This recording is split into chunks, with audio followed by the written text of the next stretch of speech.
मन में डर भी था यार कि होगा नहीं होगा, होगा नहीं होगा। फिर जैसे ही 9 बजने को 8-5 मिनट कम थे शायद, भैया ने खोल के देखा तो उनके दिखा यार आगे रिजल्ट, तेरा नाम आ गया डीसी यार गलेल के। ओ जो हिला रहा है, उसके बाद जो मामा लोग आए पटाखे फोड़ रहे हैं, वो स्प्रे जला रहे हैं, फूल की माला आ रही है, बाप रे बाप। पापा मम्मी तो रोने लग गए थे दोनों यार। मेरे में हंसी थी, मैं हंस रहा था, कहीं ना कहीं वो आभास थी मेरे को कि मैं डीसी बन रहा हूँ करके। लेकिन मम्मी पापा को थोड़ी ना पता था कि ये डीसी बन जाएगा करके, तो वो रोने लग गया। मैं बोला काहे रो रहे हो, बन गया बस। वो दुखी वो उस दुख, मैं बोला था कि वो दुख के आंसू सुख के आंसू बदल गए। मैं इसलिए बोला था कि जब आप ठानते हो तो बिल्कुल होता है वो चीज, और उस दिन हुआ था।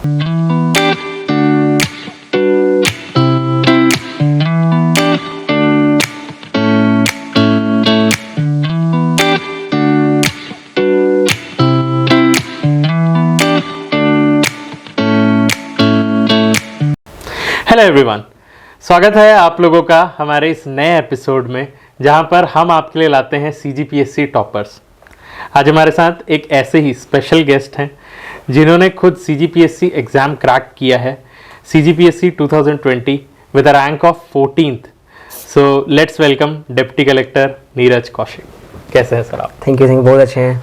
एंड आपका इंतज़ार बहुत महीनों से था, आपको भी पता है। मैंने आपको कितने बार मैसेज किया था कि सर आइए थोड़ा गाइडेंस प्रोवाइड करिए, तो मुझे बहुत अच्छा लगा आप टाइम निकाले अपने बिजी शेड्यूल से। और मैं भी आपको सॉरी कहूँगा, और मुझे भी अच्छा लग रहा है यहाँ आके, और होपफुली आगे भी ये जो सेशन है बच्चों के लिए, जो एस्पिरेंट है उनके लिए कारगर रहेगा। बिल्कुल, हम लोग प्लान करेंगे जल्दी कि एक मीटअप टाइप से भी कर सकें, ताकि आपसे लोग फिजिकली मिल सके। और उसका ना बात ही अलग रहता है कि ना कई लोगों का सपना रहता है कि ना डिप्टी कलेक्टर बने, तो वो देखना चाहते हैं कि ना एक डिप्टी कलेक्टर होता कैसे है सामने से। तो आपको उसके लिए भी मैं परेशान करूंगा थोड़े दिनों के बाद कि बिल्कुल ये परेशानी नहीं होगी, मेरे लिए सौभाग्य रहेगा बच्चों के लिए जो आगे। पर इससे पहले ना हम लोग जो भी अभी ऑफ द रिकॉर्ड बात किया, मुझे बहुत अच्छा लगा, आपसे बहुत कुछ सीखने को मिला। एंड आज भी जो आप बताने वाले हैं, ये कई सालों तक ये वीडियो रहेगा, और आपको ये सब देखते हुए ना लोग इंस्पायर होते रहेंगे। ये मेरे लिए सौभाग्य रहेगा। तो थोड़ा सा अपने बारे में बताइए, अपना पर्सनल इंट्रोडक्शन दीजिए। मेरा नाम नीरज कौशिक है, और मैं एक छोटे से गांव देवदी खुर्द से आता हूँ। और मेरी स्टार्टिंग एजुकेशन जो है गांव से ही हुई थी, पहली से 5वीं तक की। और उसके बाद मैं एक 6वीं का क्लास लेने के लिए मैं बिलासपुर आया था, क्योंकि पापा सोचे कि भाई बिलासपुर का स्कूल है, वहाँ पढ़ेगा। और भारत माता स्कूल जो है बहुत उस टाइम अच्छा हो रहा था एजुकेशन, तो मेरे को 6वीं में वहाँ पे एडमिशन करा दिए। तो बट मैं वहाँ पे गांव से आया हुआ लड़का क्या ही पढ़ पाएगा बिलासपुर में, ऐसा हो गया था। तो 6वीं के बाद मैं वहाँ से ड्रॉप आउट करके मैं 7वीं से 12वीं तक सरस्वती शिशु मंदिर तखतपुर से पढ़ा, जहाँ पापा जी नगर पंचायत में एज असिस्टेंट रेवेन्यू इंस्पेक्टर थे, तो ले जाने में उनको भी सहूलियत होती थी। तो इस वजह से मेरे को वहाँ एडमिशन करा दिए और मैं वहाँ पढ़ा। तो इस तरीके से मेरी स्कूल एजुकेशन जो है 3 जगहों से हुई है। उसके बाद मैं अब 12th में, मेरा 12th से पहले मैं एक एवरेज स्टूडेंट था। मेरा जो है 70-80% ऐसा ही निकलता था, जो बिना ट्यूशन के। आज के ज़माने जो संभव नहीं, बच्चे सब ट्यूशन करते हैं। तो 11th तक मेरा एकदम मीडियम लेवल का बच्चा था। ये कौन सी ईयर की बात चल रही है? ये 2010-11 की बात है, जिसमें 11th कंप्लीट होके मैं 12th में गया था। तो उस टाइम में पापा मेरे को बोलते थे तू करेगा क्या यार, 11th तक कुछ कर नहीं रहा तू। मेरे को बोलते तू क्या करेगा, समझ में नहीं आता इसको। मेरे को मम्मी को भी डांटते थे क्या है, कुछ करता नहीं है। तो मैं पापा को उस टाइम बोला था कि पापा 11th में मुझे खेलने दो, क्रिकेट खेलने दो, फिर मैं 12th से पढ़ूंगा। तो बोले ठीक है। फिर 11th में जो नाइट क्रिकेट खेलने जाते थे, प्लास्टिक बॉल क्रिकेट होता था जानते रहो, जैसे अभी प्लास्टिक बॉल क्रिकेट है, वो टेनिस बॉल क्रिकेट नाइट में होता था। तो रात में 11-12 बजे तक आता था, तो भी मम्मी पापा सहते थे उस बात को। तो उसके बाद जो 12th में जो, और 11th तक मेरा नहीं पढ़ने का रीज़न एकमात्र एक भी था कि मैं गाँव में रहता था, तो वहाँ ट्यूशन की कमी थी, मतलब ट्यूशन था ही नहीं। और मैं गाँव से कहाँ जाता था, 15 किलोमीटर दूर तखतपुर जाता था। तो 15 किलोमीटर दूर तखतपुर में ही ट्यूशन था, ये तो बिलासपुर में आना पड़ता।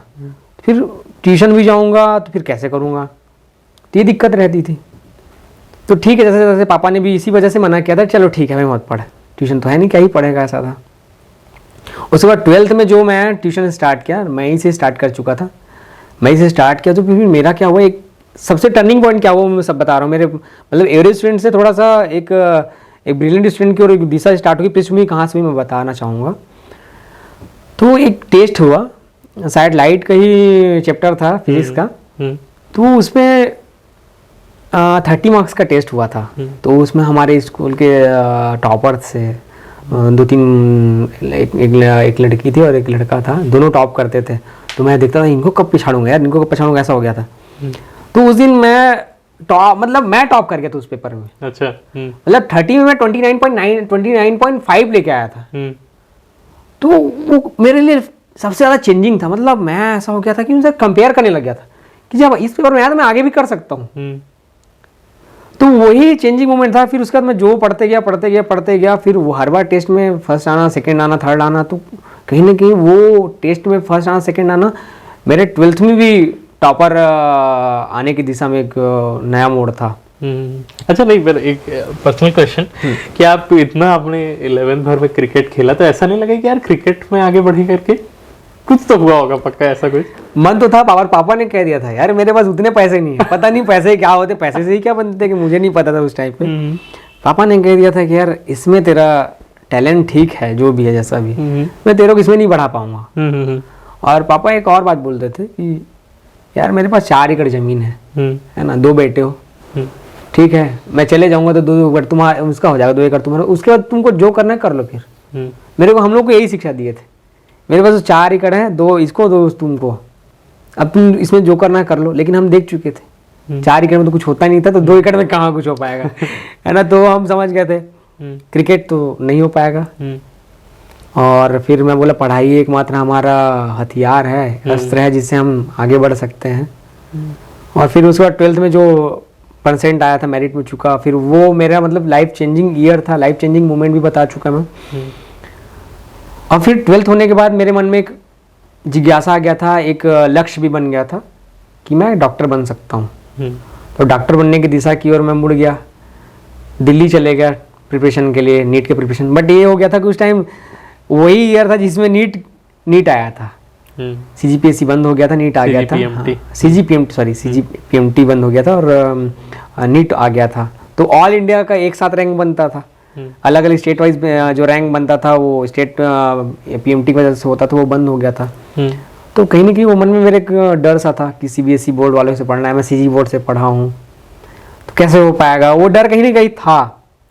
और वही मेरे को कहीं ना कहीं पीछे खींच दिया और मैं 1 साल में ड्रॉप आउट लेके फिर घर आ गया। घर आया तो मेरे मन में 2 था, यार एग्रीकल्चर जाऊँ कि एग्रीकल्चर जाऊँ, क्योंकि अब साइंस का जो बायो का स्टूडेंट करेगा क्या, एग्रीकल्चर या डेंटिस्ट ऐसे करके कुछ BA में जाएगा, डेंटिस्ट करेगा या और कुछ नहीं बच जाता, मेरे सामने नहीं था। अब 1 साल ड्रॉप आउट भी हो गया था ना, तो भैया से सलाह लिया। तो उसी टाइम क्या है, यहाँ का PSC CGPSC जो है रनिंग कंडीशन में आ गया था।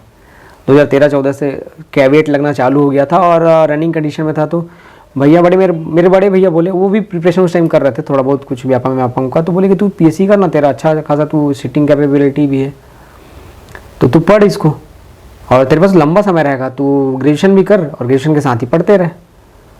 तो मैं 2014 जुलाई से फिर PSC करना चालू किया और उसी टाइम ग्रेजुएशन करने के DLS कॉलेज जो अटल यूनिवर्सिटी से एफिलेटेड है, तो वहाँ से मैं BA करना चालू किया और साथ में इधर से CGPSC का प्रिपरेशन स्टार्ट किया। तो वो स्टार्टिंग फेज था मेरा CGPSC में आने का। और क्यों आने का, क्योंकि मेरे पास एक ऑप्शन तो खो दिया था मैंने कि मेडिकल फील्ड में जाके तो नहीं जा पाऊंगा, ऐसा था। तो अब एक ही रास्ता था मेरे पास करने का, PSC करने का। और ये अब कौन से स्टार्ट कहाँ से हो रहा है, कौन से ईयर से? 2014 से। 2014 से आप उस टाइम एज था मेरा शायद 19 साल था, मैं 19 साल का। 19 साल पे आपने स्टार्ट किया था, फिर पढ़ते रहे। अभी विदाउट एग्जाम दिलाया मैं 2014 से लेकर 2018 तक 4 साल बिना एग्जाम दिलाए तैयारी कर रहा था। बस 2 एग्जाम दिलाया था मैंने, एक ADO का हुआ था, क्योंकि वो एग्जाम दिलाने का पर्पस मेरा ये था कि भाई एग्जाम है मेरा प्री का 2018 में, और 2018 के फरवरी में 17 के दिसंबर में हुआ था एग्जाम। तो मैं दिला लेता हूँ इसको, जिससे मेरा क्या हो जाएगा, सिक्योर हो जाएगा, थोड़ा सा मेरा पता चल जाएगा कि कैसा पेपर आ रहा है। तो A5 का हुआ था, फूड इंस्पेक्टर का पेपर हुआ था और ADO का पेपर हुआ था। तो इन दोनों को दिलाने के बाद, दोनों में तो नहीं हुआ था, पता ही था कि नहीं होगा करके, क्योंकि उसका सिलेबस अलग रहता है, मैं तो कुछ अलग पढ़ रहा था। बट दिलाया उसमें, तो मैंने 2 एग्जाम दिलाया था, उसका सीधा प्री दिलाया था।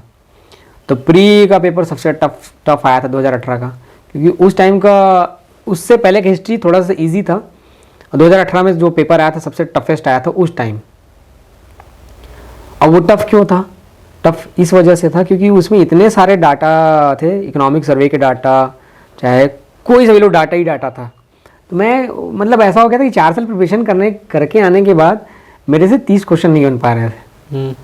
मतलब उस पेपर में मैं जब पहली बार पेपर देखा तो अब बनेगा, पलटाया पढ़ाऊँ, यार बन ही नहीं रहा है। 30 क्वेश्चन लेके बना स्टार्ट में, मतलब फर्स्ट होता नहीं कि स्टार्ट से लेके एंड तक जाएंगे, फर्स्ट वी में जो मिलेगा बनाने वाला 1 टिक में, तो उसमें 30 क्वेश्चन बने थे मेरे से। यार होगा क्या इसमें, मतलब 4 साल का प्रिपरेशन इतना नहीं बन रहा है। फिर कहीं ना कहीं एक मन में ख्याल आया, जब मेरे से इतना नहीं बन रहा है 4 साल पढ़ने के बाद, 30 क्वेश्चन नहीं बन रहे, तो मतलब बहुत टफ पेपर आया ये। तो फिर मैं कैलकुलेटिव हो गया, फिर 55 समथिंग क्वेश्चन में टच किया था और 92 आया था, और कट ऑफ शायद उस टाइम 87-88 ऐसा कुछ गया था। तो 92 नंबर सिलेक्शन हो गया था, प्री सेलेक्ट हो गया था उस टाइम, मतलब फर्स्ट अटेम्प्ट में प्री सेलेक्ट। तो एक खुशी थी, भैया भी खुश थे। और वो आपने बहुत अच्छा किया ना कि उस प्रेशर के माहौल में आपने इतना कैलकुलेशन लगा लिया कि यार कठिन आया है तो सबके लिए कठिन होगा, मैं संभल के मारता हूँ। क्योंकि कई लोग, एक आए हुए थे यहाँ पे, इंटरव्यू हो रहा था, उन्होंने एक बात कही थी कि ना कभी भी सुमित गुप्ता जी थे, उन्होंने कहा था कि ना कभी भी ना एक माइंडसेट बना के मत जाना कि मेरे को ना इतने क्वेश्चन लगाने ही हैं। पिछले बार इतना कट ऑफ गया था तो उसके अकॉर्डिंग मेरे को इतने क्वेश्चन लगाने ही हैं। उस समय उस सिचुएशन के हिसाब से क्वेश्चंस को लगाओ, क्योंकि लेवल ऊपर नीचे हो सकता है। ये बिल्कुल सही कहा था सुमित ने। और ये मैं भी बात कहूँगा, ये आप डिसाइड ही करके मत जाओ कि मैं 100 में 100 लगा के आऊँगा, 80 लगा के आऊँगा, 70 लगाऊंगा, 50 लगाऊंगा। ये आप डिसाइड नहीं कर सकते एग्जाम से पहले। एग्जाम में ही डिसाइड होगा कि क्वेश्चन पेपर के अकॉर्डिंग कि कितना लगेगा। और थोड़ा एक्स्ट्रा लगाओ, ये मैं कहता हूँ, क्योंकि मैं आगे की जब गलती बताऊँगा तो आपको समझ में आएगा कि यार एक्स्ट्रा लगाना ही चाहिए। और बड़े बड़े इंस्टीट्यूट वाले या जो पढ़ाते हैं, जो मतलब उसी में लगे रहते हैं, वो भी यही बात कहते हैं कि टफ पेपर आता है तो भी आप एक्स्ट्रा मार के ही आओ। उससे क्या होता है कि आप सेफ जोन में जाते हो।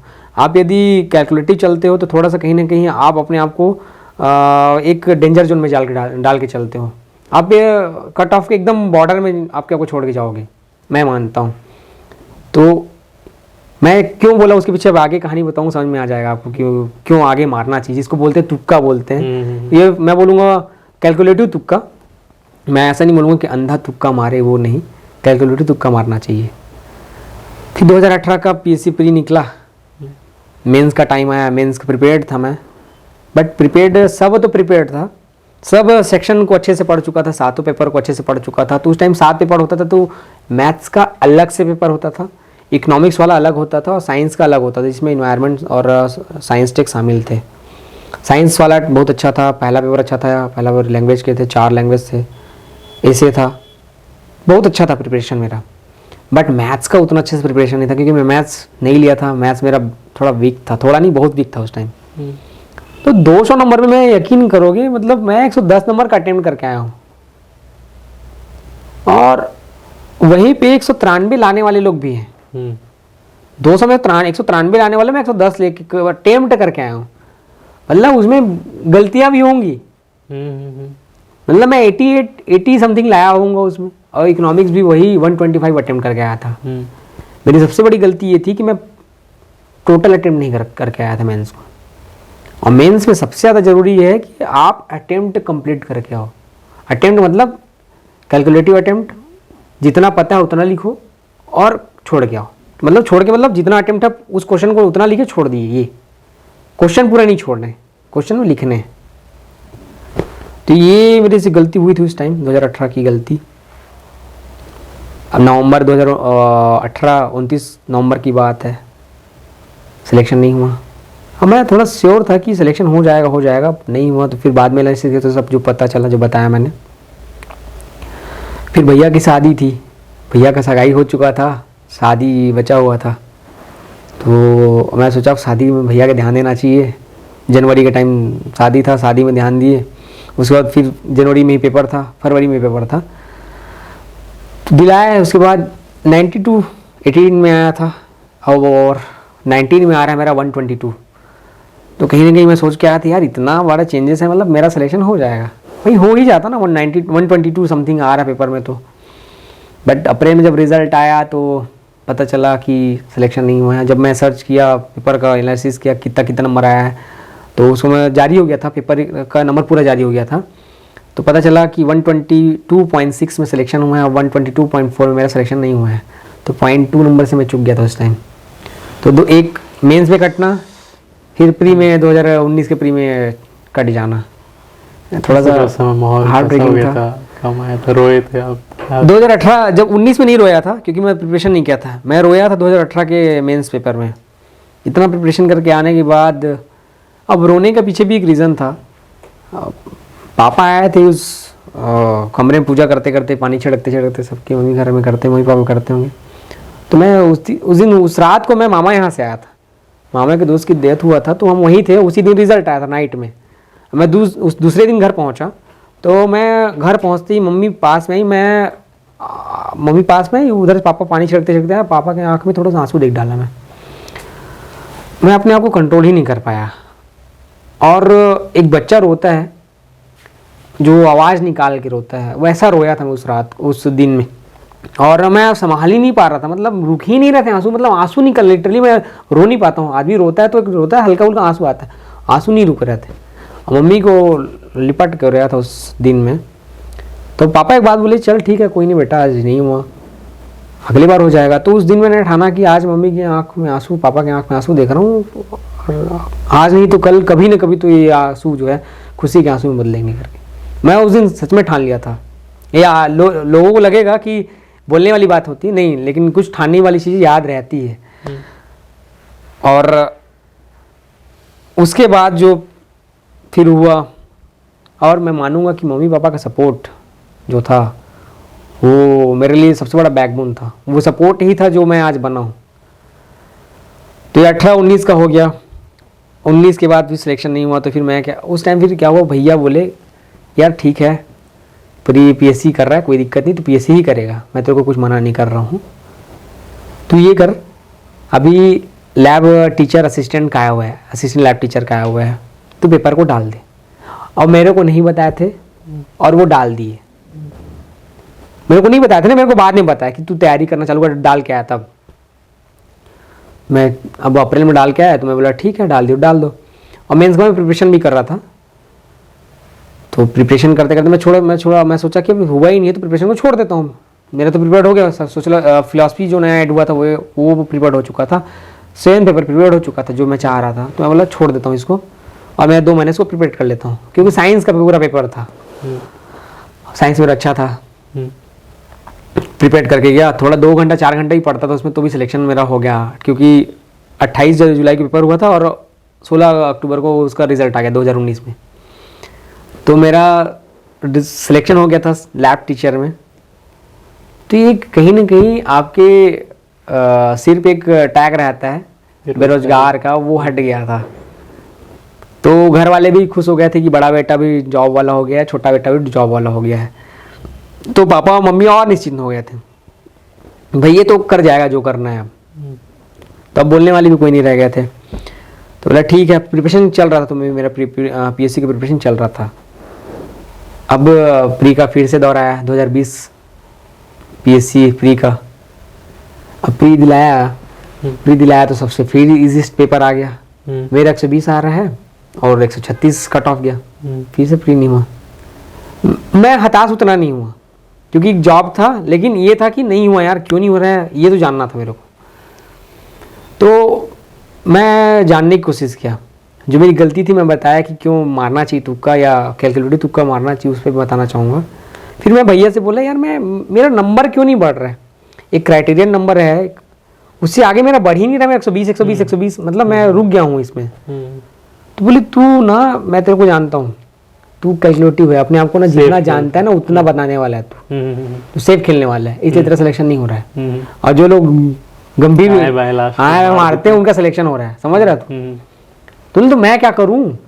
तो बोले तू टेस्ट दिला, और टेस्ट में ना अपने आप को मार एक कैलकुलेटिव देखना चल, मैं 4-5 टेस्ट दिला, एक में 100 आउट ऑफ 100 मारना और एक में 80 मारना, एक में जो तो तू जो ऐसा मारता वैसा मारना, ठीक है देखना से दिला के।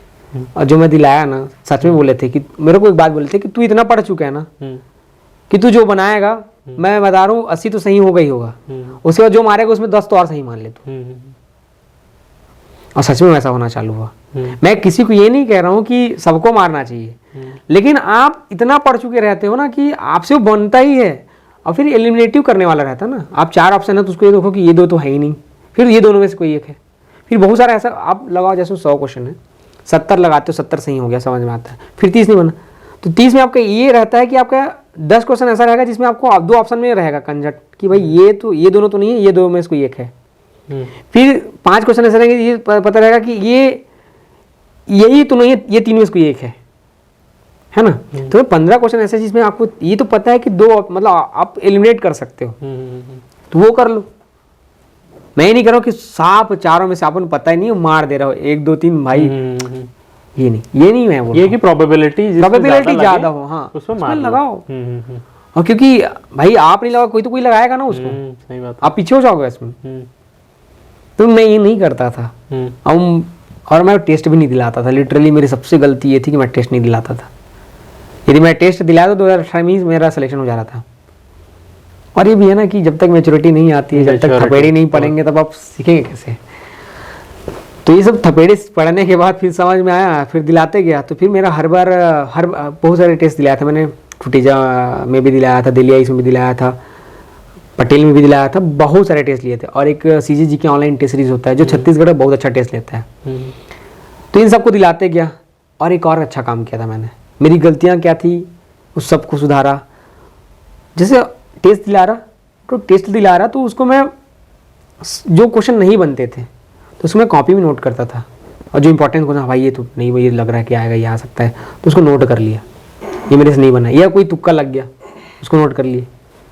फिर क्या होता है, जब आपको पता है ना आपसे जो क्वेश्चन एक बार बन गया वो तो हमेशा बनते रहेगा, वो याद ही रहता है। लेकिन जो क्वेश्चन नहीं बना तो आप मान के रखिए कि वो हमेशा दूसरी बार भी लगाओगे ना आपको फिर नहीं बनेगा वही, तो उसको एक कॉपी बन जाता है। आप इतना सारा तेज लाओगे, इतना बड़ा कॉपी बन गया। आप उसको क्या करोगे, केवल एग्जाम टाइम में देखोगे प्री के, फिर क्या होगा आपको केवल पूरा टाइम बच जाएगा। आप प्रीवियस ईयर क्वेश्चन उठा के नहीं देखोगे, आप क्या देखोगे एग्जाम के टाइम में, केवल उस नोट्स को भाई, क्योंकि वही क्वेश्चन तो नहीं बने ना, बाकी सब तो बन गए। तो ये स्मार्ट वर्क भी था। और वो जो कहाँ से आया था, वो टेस्ट दिला के उस टेस्ट में जो क्वेश्चन नहीं बने थे उससे आया था। ये सब किया। उसके बाद फिर अब ये भी देखो इतना प्रिपरेशन हो चुका था मेरा कि फरवरी 6 को 4 तारीख को मेरे भतीजे का बर्थडे, भाई का बर्थडे है। मामा फरवरी कौन सा चल रहा है? फरवरी 2021। हाँ, कौन सा डेट है? 4 या 6 तारीख को था। और पेपर का 14 तारीख को पेपर था। हाँ। और मैं घर में पढ़ रहा हूँ, मम्मी पापा सब वहीं गए हैं क्योंकि उसका फर्स्ट बर्थडे था। तो सब मम्मी पापा भैया भाभी सब वहीं गए हुए हैं मामा यहाँ। तो मैं अब शाम तक पढ़ा हूँ। शाम को मेरा मन एकदम नो क्या हो गया कि होता नहीं कि बुलाता खिंचता हो जगह, तो मैं बोला चलो मामा मैं भी आता हूँ करके वहाँ निकल गया। अब इतना प्रिपरेशन हो गया, थोड़ा सा चिल हो गया था मैं। और उस रात में जाके मैं थोड़ा सा वहाँ थोड़ा एंजॉय किया। उसके बाद रात गया, मैं सब नोट्स भी ले गया था, मुझे बताया जो क्वेश्चन नहीं बनते थे उनको बना के नोट्स बना लिया रहता था, तो उसको मैं रख लिया था, ये तो कम से कम पढ़ लूँगा वहाँ जाके। तो रात 11 बजा, वैसे ही मैं वहाँ के बैठ गया, 2 घंटे पढ़ा उसको, फिर सुबह ही होते मैं वहाँ से निकल गया। तो ये भी आप करते हैं जब आप इतना ज़्यादा श्योर हो जाते हैं। तो ये तरीका था। फिर प्री मेरा निकल गया, और प्री का कट ऑफ कितना गया था 102, मेरा आया था 128। अरे बढ़िया। तो ये था उस दौर का कि कैसे मैंने उसको ओवरकम किया, अपनी गलतियों को कैसे सुधारा। तो आप गलतियों को कहीं ना कहीं आपको स्टेपिंग स्टोन की तरह देखना पड़ेगा कि गलतियाँ कहाँ हो रही हैं, और उसको सीखना पड़ेगा। यदि आप हमेशा गलती करते रहेंगे, जैसे 2 बार 3 बार मैंने किया, वैसे ही आप करते रहेंगे तो कहीं ना कहीं पीछे होते जाएंगे। तो और न्यूअर जनरेशन वैसे भी बहुत स्मार्ट कर रही है। वो तो वही करेंगे, सीधा पहले वो लोग पढ़ना ही स्टार्ट नहीं करते, सीधा पहले क्वेश्चन देखते हैं कैसा टाइप का आ रहा है। और सबसे अच्छा वे है, यदि आप क्वेश्चन से स्टार्ट करते हो तो आपको पता चलता है कि कौन सा पढ़ना है। भैया ऑब्जेक्टिव उठा के देखते हो या प्रीवियस ईयर के क्वेश्चन मेंस के उठा के देखते हो तो आपको पता चल जाएगा ना इस पोर्शन से ज़्यादा क्वेश्चन आ रहा है, तो स्टार्ट करो ना वहाँ से पढ़ना, पूरा खोल डालो उसको, धागे खोल दो उसका। रिजल्ट का देख कैसा था? रिजल्ट आया तो सबको पता था डिटेल डे में क्या हुआ, क्या प्री का कि पूरा नहीं लास्ट डे। हाँ लास्ट डे जब हुआ तो मैं अब थोड़ा इंटरव्यू बता रहा हूँ ना, 22 को इंटरव्यू था मेरा, और मैं उससे पहले मैं लैब टीचर बना था ना, तो लैब टीचर था तो मैं इसका कॉल हो गया था 7 तारीख को इंटरव्यू का, मतलब फाइनल रिजल्ट आया था, मेंस का रिजल्ट आया था 7 अक्टूबर की बात है 2021 को। तो मैं था उस दिन अपने स्कूल में, और एक मधु कंवर मैडम हैं, वो मुझे नाइट में कॉल करती हैं। उसी दिन था फर्स्ट डे था नवरात्र का, तो अब मेरे पास कुछ था नहीं ना, मेरे को मैं लगा कि दिसंबर तक आएगा, क्योंकि वो हुआ था जुलाई में पेपर हुआ था, मैं बोला इतना जल्दी तो आएगा नहीं, क्योंकि नवंबर दिसंबर तक आएगा, सबको पता था वहाँ वाले को कि दिला चुके हैं करके। तो मधु मैडम बोलती है सर रिजल्ट आ गया है, देखिए चेक करिए। मेरा हार्ट भी इतना बढ़ गया, यार पास हुआ कि नहीं, पास हुआ कि नहीं, पास हुआ। और मैं पिछली बार फेल हुआ था मेंस में 2018 में, फिर और हार्ट बीट बढ़ जाए, बढ़े पड़े, मैं क्या करूं, और मेरे पास रोल नंबर भी नहीं थे। बट ना इतने बार आप मेंस में लिखते हैं ना रोल नंबर, तो कहीं ना कहीं आपको पता चल जाता है कि इतना कुछ तो नंबर है, यही है मेरा नंबर। तो मतलब एक बार तो चेक कर लेता हूँ करके, एक बार ऐसे देखा। अब मम्मी को फ़ोन करता, मम्मी भी कहाँ चले गए, मम्मी पापा दोनों वो गाँव में एक मंदिर है, वहाँ हमेशा नवरात्रि रात में जाते हैं, तो चल दिए थे। अब फ़ोन भी लेके नहीं गए थे, तो बोला अब क्या करूँ। मैं पड़ोस में बहन रहती है, तो उसको फ़ोन लगाया, देख तो बहन घर में जाके मम्मी पापा को याद कर, तो बोले वहाँ गए हुए हैं, तो लोग वहाँ जाके बुलाओ, जल्दी बुलाओ, कुछ काम है मेरे करके। तो मम्मी को बोला कि मेरा देखो, उससे पहले क्या किया था मैं बताना चाहूँगा। मैं बोला एक बार चेक तो करता हूँ, पता चल जाएगा, मुझे कुछ तो याद है उसका नंबर। जब देखा लास्ट में 22 यही है मेरा नंबर, मतलब हो गया सिलेक्शन। मैं थोड़ा खुश हो गया था उसके बाद, पर वो टू बी श्योर, लेकिन श्योर होने के लिए कहीं ना कहीं मुझे वो चाहिए था कि उसका भाई एडमिट कार्ड आ जाए, और वो दिल का धड़कन कम हो जाए, और है ना। तो एडमिट कार्ड आया, मैं मिलान के, अरे यार हो गया डैम। फिर बताया मैडम को, बताया मैम हो गया। उसके सेकेंड डे में जाके अपना सब NOC लिया वहाँ से, सब जो पहले से अप्रूव्ड होता है। फिर मैं प्रिपरेशन के लिए आ गया यहाँ, सर से छुट्टी लेके सर मैं जा रहा हूँ करके। उसके बाद मॉक इंटरव्यू दिलाया, बहुत सारे दिलाया, उसमें 10-12 मॉक इंटरव्यू दिलाया। फिर 21 तारीख को अपन कहाँ गए इंटरव्यू दिलाने। पहले DV होता है, डॉक्यूमेंट वेरिफिकेशन डे होता है वहाँ, तो DV 21 को था, 22 को मेरा इंटरव्यू था।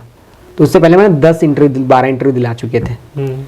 जिन इंटरव्यू डे के दिन, हाँ अब इंटरव्यू डे के दिन का बात बताता हूँ कैसा था। मतलब रात को मैं 21 को DV था, उस रात को मैं 10:30 बजे सो गया। 10:30 बजे सोया, मेरे को नींद तो 11:30 को पड़ा था मेरा।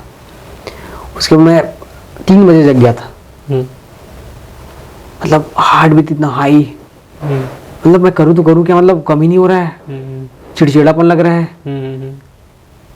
आज अजीब सा डर, मतलब एंजाइटी, BP हाई। और वहाँ का फेमस मंदिर है हनुमान मंदिर, ये भैया लेके गए, लेकिन मैं वहाँ क्या, मेरे को हाँ पीस नहीं मिल रहा वहाँ पे, और टेंशन लग रहा है यार, यहाँ से लेके चलो, अभी मुझे अब टेंशन लग रहा है। अब हो गया, चलो अब चलते हैं इंटरव्यू दिलाने चलते हैं। मतलब पता नहीं कैसे एकदम एंजाइटी, फियर लग रहा है, मतलब कैसे होगा ऐसा टाइप का। मंदिर से जैसे निकला, फिर मैं पहुंचा इंटरव्यू के लिए जा रहा था, PSC के लिए, PSC इंस्टीट्यूट पहुंचा। वो डर पता नहीं कम ही नहीं हो रहा था। लेकिन जैसे ही हम गेट के पास पहुंचे, और गेट के पास पहुंच के मैं साइन वाइन किया, गेट में साइन करना होता है कि कौन कौन आया है, अपना नंबर लिखना होता है, साइन करके मैं अंदर गया। पता नहीं डर कहाँ गया, डर खत्म हो गया। BP जो हाई था वो अपने में सैचुरेट हो गया, अपने लेवल पे आ गया। हाँ? पता नहीं कहाँ गई, मतलब वो BP अपने आप एकदम अपने मेंटेन हो गया, डर कहाँ गया पता नहीं चला। और उसके पीछे रीज़न ये था कि मैं जब इंटर करके मेरे अलावा 29 लोग और थे उस पूरे 30 के उसमें बैच में। तो 29 लोग को मैं जब देखा कि ये लोग ज़्यादा घबराए हुए हैं, तो कहीं ना कहीं मेरे में क्या कर दिया, मेरे घबराहट को कम कर दिया। ये तो मेरे ज़्यादा घबराए हुए हैं, तो मैं क्यों घबराऊँ। मेरे को पता है घबराने से ही जब नंबर कम आने वाले हैं, तो इसी वजह से मैं घबराता ही नहीं। और उस दिन 30 के बैच में कौन कौन थे मैं बता रहा हूँ, जिसमें डिप्टी कलेक्टर कौन कौन बने हैं, विकास चौधरी, पीयूष तिवारी एवं मैं, और उसमें लगभग बहुत लोग थे जो और पोस्ट मिले थे पीएससी में, लगभग 30 में कम से कम 20 लोग तो उसमें सेलेक्ट हुए थे। अरे भाई 20 लोग सेलेक्ट हुए उसमें। गोल्डन अजय सीटीआई बना है, एक हरीश पटेल है वो जो एक्साइज सब इंस्पेक्टर बने हैं, मैं इतने लोग को जान रहा हूँ, और बहुत लोग जो बने उस बैच से। ये सब हुआ था उस पूरे इंटरव्यू डे के दिन। फिर इंटरव्यू दिलाने गया, लगभग 33 मिनट मेरा इंटरव्यू चला था, बहुत ही काम कंपोज्ड। हाँ, उस इंटरव्यू के लिए मैं बताऊंगा क्या हुआ था। जब मैं बोलना स्टार्ट किया तो पहला ही क्वेश्चन आया था छत्तीसगढ़ के बारे में बताइए।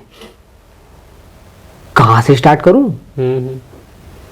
मतलब मैं एकदम ब्लैंक हो गया था, और मेरा एकदम मतलब चेहरा एकदम लाल हो गया था, गरम गरम वो निकल रहा था, एनर्जी निकल रहा, मतलब क्या बोलूँ इसमें, ऐसे एकदम शॉक्ड होके देख रहा था मैं। फिर बोले कहीं ना कहीं उनको भी पता रहता है कि थोड़ा बहुत हो जाता है स्टार्टिंग में, ऐसा क्वेश्चन गलत टाइप का क्वेश्चन हो गया था, छत्तीसगढ़ के इतिहास के बारे में बताइए, छत्तीसगढ़ की हिस्ट्री धार्मिक पहलू के बारे में बताइए, कल्चर के बारे में बताइए, ये बोलते तो बताता मैं। वो जानना चाह रहे थे छत्तीसगढ़ के फॉर्मेशन के बारे में, कब से ये बना, एस्टेब्लिश हुआ। अब मेरे को, मैं समझा कि क्या क्वेश्चन है, मैं कैसे बोलूँ, फिर बताया। तो फिर मैं बोला 1862 से स्टार्ट किया, स्टार्ट करके फिर 2000 तक आया। फिर उसके बारे में बहुत सारे उसके बारे में पूछे, क्या बोलते हैं, नेताओं के बारे में पूछे, कौन कौन थे, क्या क्या फॉर्मेशन हुआ था, कुछ पॉलिटिकल इंस्टीट्यूट बनी थी उस टाइम छत्तीसगढ़ बनाने के लिए, उसके बारे में पूछा गया था। बहुत सारी क्वेश्चनें हुई मेरे उस पूरे इंटरव्यू को जो है मेरे पर्सनल एस्पेक्ट से देखा जाए और मेरे एजुकेशनल एकेडमिक बैकग्राउंड से देखा जाए तो इसमें पूरा चला है, और पूरे करंट के बेस पे, और एक होता है सिचुएशन बेस्ड क्वेश्चन होता है। तो मेरे हिसाब से मेरे को जब पूछा कि आप डिप्टी कलेक्टर बन के क्या करोगे, तो ये जब ये क्वेश्चन आया तो मैं समझ गया कि शायद मेरा चांस है इसमें। और मेरे पैनल में शायद मैं गलत नहीं हूँ तो शायद इसी साहब थे, एक्शन कमिश्नर थे, शायद मैं गलत नहीं हूँ तो। और ये सब होने के बाद जब इंटरव्यू से निकला तो एक मन में अलग सी खुशी थी कि शायद सिलेक्शन तो हो जाएगा मेरा करके। अब ये नहीं पता था कि डीसी होऊंगा। हाँ, ये था कि डीसी क्वेश्चन आया था, ये भी था मन में, माइंड में दुविधा था, डुअलिटी थी कि हाँ यार शायद डीसी भी हूँ, शायद ऐसा मन में चल रहा था। वो अब धीरे से मुस्कान आ गई, मुस्कान में बदल गई थी वो। जब मैं निकला था तो मुस्कान थी चेहरे में, और लोगों को डरा हुआ देख के और मुस्कान थी।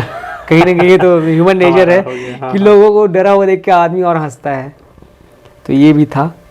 फिर 29 अक्टूबर की बात है, मेरा 27 को बर्थडे भी था, तो मैं 26 को ही वहाँ से अपने अकलतरा टीचिंग फील्ड से आके 26 को ही आ गया था मैं घर। बोल के भी आया था कि सर मेरा जो है बर्थडे भी है और 29 को रिजल्ट आने वाला, तो मैं प्लीज़ घर में फैमिली वालों के साथ रह के बिताना चाहूँगा करके। तो बोल दे कि जाओ।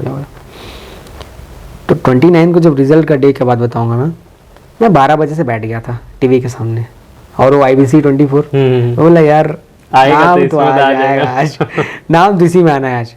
12 बज गया, 12 से 3 अभी भी नहीं आया। मैं फ़ोन पर क्या भी बोल रहा ना कि राजनांदगांव लास्ट था उस दिन, 12 कैंडिडेट बचे हुए थे, तो 9 बजे तक, 9 से 10 बजे तक सब कंप्लीट हो गया था, 10-11 बजे तक ज़्यादा से ज़्यादा। मैं सोचा जल्दी आ जाएगा, बनने में कितना टाइम लगता है, आ जाएगा सोचा मैं, 12-1-2 बजे तक तो आ ही जाएगा घर, बट नहीं आ रहा था। 6 बज गए, पापा आ गए, मेरे बड़े मामा आ गए, नहीं हो रहा अभी तक रिजल्ट नहीं है। ऐसे करते करते 8 बज गया, नहीं आया। फिर 8:30 बजे मेरे घर के सामने फिर अजगर सांप निकल गया था, तो लोग देखने निकले थे यार, अजगर सांप कोई भी देखने निकलता है तो वैसे ही। अब 8:45 का टाइम था ये। अब यार मैं बोला, मामा भी बोले कि चलो यार बहुत हो गया, थोड़ा टहलने निकलते करके। टहलने निकले तो मन में डर भी था यार कि होगा नहीं होगा। फिर जैसे ही 9 बजने को 8-5 मिनट कम थे शायद, भैया ने खोल के देखा तो उनके में लिखा यार आगे रिजल्ट, तेरा नाम आ गया डीसी। यार गलेल के ओ जो मिला रहा है, उसके बाद जो मामा लोग आए, पटाखे फोड़ रहे हैं, वो स्प्रे जला रहे हैं, फूल की माला आ रही है, बाप रे बाप। पापा मम्मी तो रोने लग गए थे दोनों यार। और मेरे में हंसी थी, मैं हंस रहा था, कहीं ना कहीं वो आभास थी मेरे को कि मैं डीसी बन रहा हूँ करके, लेकिन मम्मी पापा को थोड़ी ना पता था कि ये डीसी बन जाएगा करके, तो वो रोने लग गए। मैं बोला काहे रो रहे हो, बन गया बस। वो दुखी के आंसू से वो उस सुखी दुख, से। मैं बोला था कि वो दुख के आंसू सुख के आंसू बदल गए। मैं इसलिए बोला था कि जब आप ठानते हो तो बिल्कुल होता है वो चीज़, और उस दिन हुआ था। तो ये थी जर्नी यहाँ तक की बनने की। और अभी सरगुजा में पोस्टेड, और अभी ट्रेनिंग चल रही है रायपुर में। बहुत सही। आपकी जर्नी इतनी अप्स एंड डाउन से भरी हुई है ना, एक टाइम मेहनत, और ये एक दिन की मेहनत नहीं रहती ना। कई लोगों को लगता है तुरंत आएंगे कर लेंगे, एकदम एकदम वो हो जाता है। अभी जिन लोगों का भी फर्स्ट अटेम्प्ट में भी दिखता है उन लोगों की कितनी तैयारी हुई है ना, कॉलेज से पढ़ रहे हैं, धीरे धीरे अपना स्ट्रॉन्ग बिल्ड कर रहे हैं, और फिर वो फाइनली पेपर निकलता है। और ये पूरा वर्थ इट रहता है ना, इतनी लंबी जर्नी। भले कितने भी नीचे आपने देखा हो, लोज बहुत देखे हो आपने, आपको आपकी सोसाइटी जज करती है, आप बहुत ज़्यादा अपने में अपने आप को सोचते हो कि यार मैं क्या करूँगा, मेरे साथ क्या होगा। फिर फाइनली जब वो रिजल्ट आता है तो पूरा ना सब कुछ खत्म हो जाता है ना। कोई नहीं सोचता ना कि ये इतने सालों तक किया होगा, ये ऐसा नहीं, बस बन गया। इसमें कुछ बताना चाहूँगा मैं। कुछ आपके ना जेन्युइन लोग होते हैं, कुछ आपके ना एक सपेरे टाइप के लोग होते हैं। हाँ। दो किस्म के लोग मिलेंगे, और तीसरों को तो किसी को मतलब नहीं होता है। जो बीच में मतलब है ना, किसी को मतलब ही नहीं है। तो जो जेन्युइन लोग होते हैं ना, आपको हमेशा जानते हैं कि कर जाएगा। तो मेरे सामने ना, मेरे ऑरा में ये जो मेरे लोग जानते तो बहुत लोग थे। मेरे दोस्त लोग थे, मेरे मम्मी पापा मेरी फैमिली, और मेरे मामा लोग। वो लोग डीसी लिखते हैं, डीसी लिख के रखे थे पहले से, नीरज रानू डीसी। मेरे घर में नाम रानू है तो रानू डीसी। और मेरी चाची वो भी डीसी लिख के रखी थी। मेरे दोस्त लोग कलेक्टर लिख के रखे थे। तो ये उनके अंदर कहीं ना कहीं वो लोग समझते थे, मेरी कैपेबिलिटी को वो लोग जानते थे कि ये कर जाएगा। कुछ अप्स एंड डाउन्स हैं, वो कुछ रीज़न की वजह से नहीं हो रहा है, अलग बात है, लेकिन हो जाएगा। ये आपके वो लोग हैं जो जेन्युइन हो गए। लेकिन कुछ सपेरे लोग क्या बोलते हैं, कुछ ऐसा बोलेंगे कि मल्हार में मछली कितना मिला है, जानबूझ के। उसको जान के क्या मतलब, रतनपुर में कितना मछली मर रहा है, उंगली करने वाले। हाँ। कुछ लोग ऐसे बोलेंगे उसका नहीं हुआ, जानबूझ के फ़ोन लगाएंगे। ठीक है, इनको भी भगवान ने कहा है कि इनको माफ़ करो और आगे बढ़ो। और मैं इस बात को सोचता हूँ कि जब मैंने इतना फेस किया तो मम्मी पापा ने कितना फेस किया होगा, जो आप तक आने भी नहीं देते। मेरे तक आने नहीं देते थे, और सच में मेरे तक आने नहीं देते थे। मेरे बड़े भैया और मेरे मम्मी पापा मेरे तक कुछ बात आने ही नहीं देते थे। कुछ होता था तो बोलते तू यहाँ से चले जा, तू यहाँ खेलने चले जा, घूमने चले जा, कोई दिक्कत नहीं। अभी हम लोग फैमिली गांव में रहती है तो बहुत लोग आते हैं हमारे रिलेटिव्स। और मेरे जो मैं कुर्मी बैकग्राउंड से आता हूँ, कुर्मी यहाँ एक श्रेष्ठी कुर्मी से आता हूँ ना, तो मैं श्रेष्ठी कुर्मी से पहला डिप्टी कलेक्टर हूँ, मतलब डायरेक्ट सेलेक्ट हुआ था। एक भैया जो है प्रमोट होके बने हैं डिप्टी कलेक्टर, लेकिन मैं डायरेक्ट बनने वाला हूँ। तो एक और था मेरे लिए, एक खुशी की बात और थी, एक अचीवमेंट थी कि भाई मैं करा, और बच्चों के लिए और जो आसपास के मेरे जानने पहचानने वाले वो लोग भी खुशी से ये जानने के लिए कि कैसे किए हैं, क्या करेंगे, हम भी करेंगे। बताइए ना थोड़ा सा वो सोशल इम्पैक्ट, लोगों के अंदर क्या चेंजेस आपने ऑब्जर्व किया कि पहले ऐसे ही थे, फिर उसके बाद क्या रिस्पेक्ट मिलती है। क्योंकि यहाँ पर मेजर लोग देखने वाले हैं ना कहीं ना बहुत सारी चीज़ों से फेस कर रहे हैं, है ना। सोसाइटी का प्रेशर है, फैमिली प्रेशर है। आज जब वो आपकी ये बातें सुनेंगे ना कि क्या उनको मिलने वाला है सिलेक्ट होने के बाद, तो मज़ा आ जाएगा। मतलब क्या चीज़ें आप चेंज देखते हो जब आप बन जाते हो, जो आप सपने देखे थे वो सारे पूरे हुए, कैसे पूरे होते हैं? मैं इसको ना एक स्टेज से बताना चाहूँगा। आप जब ज़मीन पर हैं, ज़मीन से एक आसमान में आते हैं, तो आसमान के बाद आपको ज़मीन में पैर रखना है, ये भी बताऊंगा। और ज़मीन से कैसे उठ के आसमान तक जाना है ये भी बताऊंगा।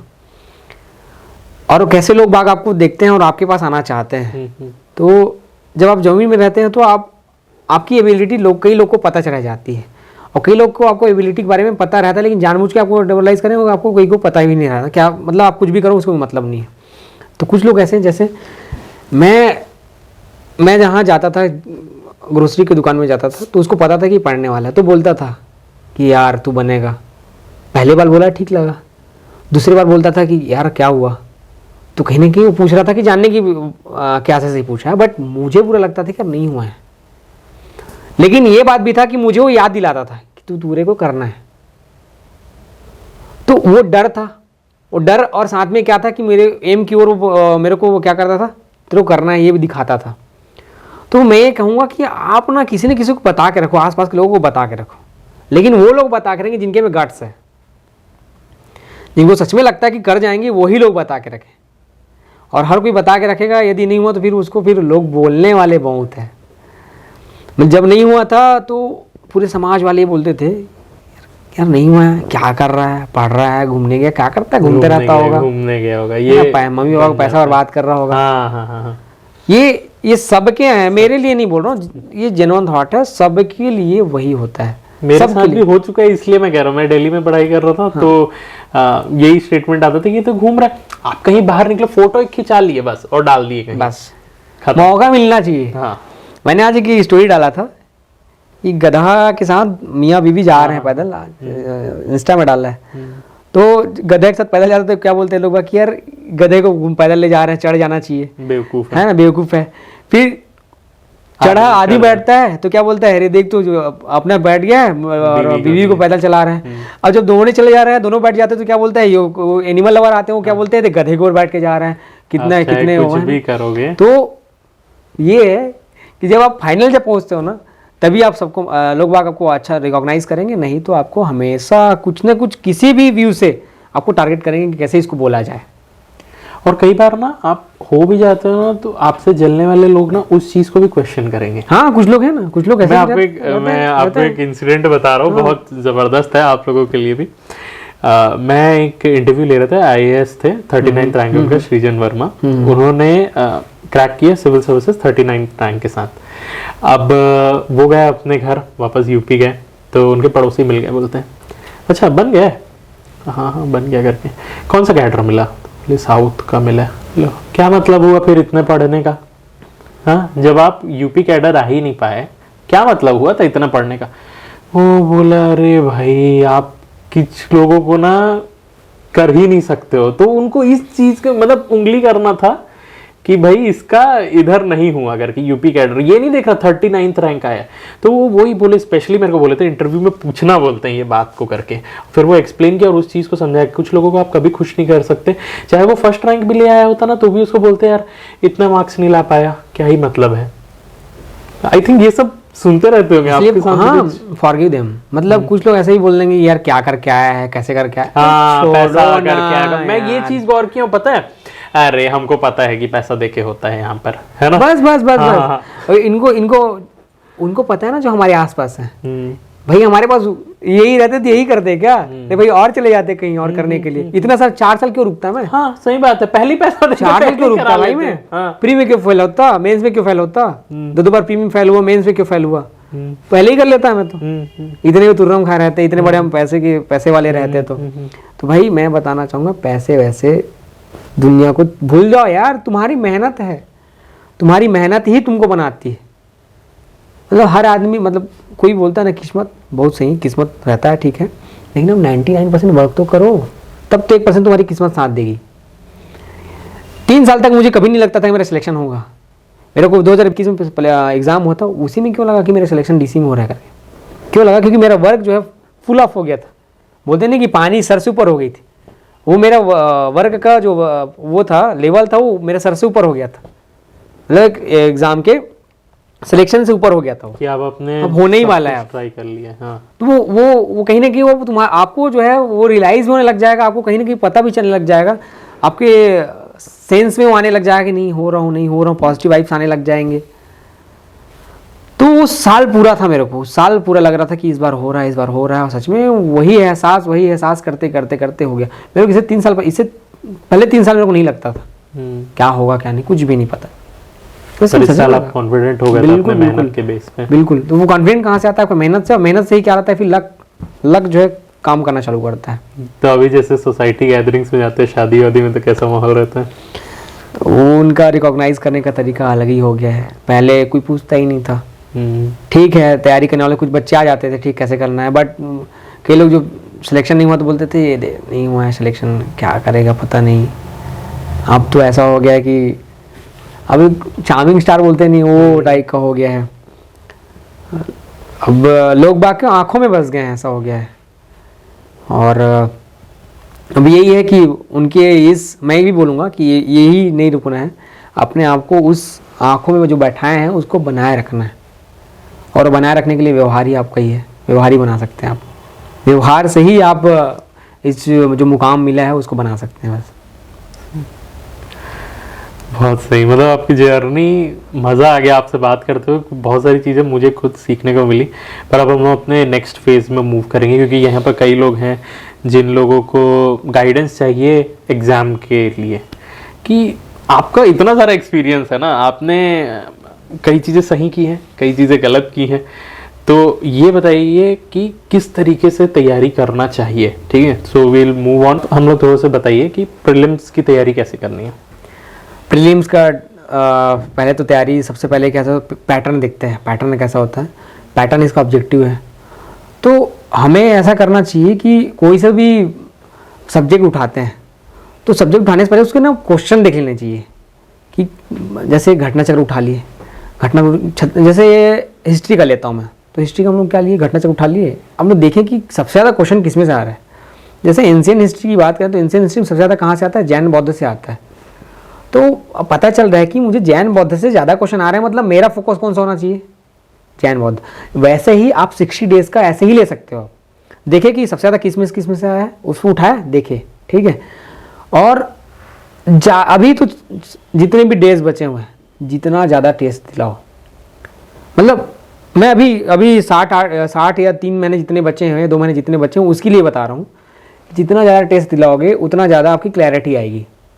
और आप अपने आप को ये मत समझिएगा कि भाई मेरा रिजल्ट कम आ रहा है, आज रिजल्ट कम आ रहा है। आप फ्यूचर को देखो ना, आज कम आ रहा है, आज यही दिलाते दिलाते रहोगे तो आपका वही जो है रिजल्ट आने वाला जो होगा वो टॉप में बदल जाएगा। आप आज की मत देखो, आदमी स्टार्ट में हमेशा 0 ही होता है और आगे बढ़ते बढ़ते फिर टॉप में जाता है। अभी आदमी पहले ही देखता है यार मेरा तो बहुत कम आ रहा है, ये तो पढ़ रही है, इसका बहुत आ रहा है, मैं नहीं दिलाऊंगी ऐसे में, या मैं नहीं दिलाऊंगा ऐसे में। अरे भाई ऐसे करते रहोगे तब तो हो गया। फिर छोड़ो दुनिया क्या सोचती है, क्या बोलता है, किसका कितना आता है, अपन छोड़ो, जज मत करो। आप जब 0 रहते हो, जब लेवल लो रहता है या मीडियम रहते हो, तो उस टाइम अपने आप को किसी भी कंपेयर मत करो, सिर्फ पढ़ते रहो, सिर्फ दिलाते रहो टेस्ट। और मैं बोला था नोट करना है जो नहीं बनता है सभी का।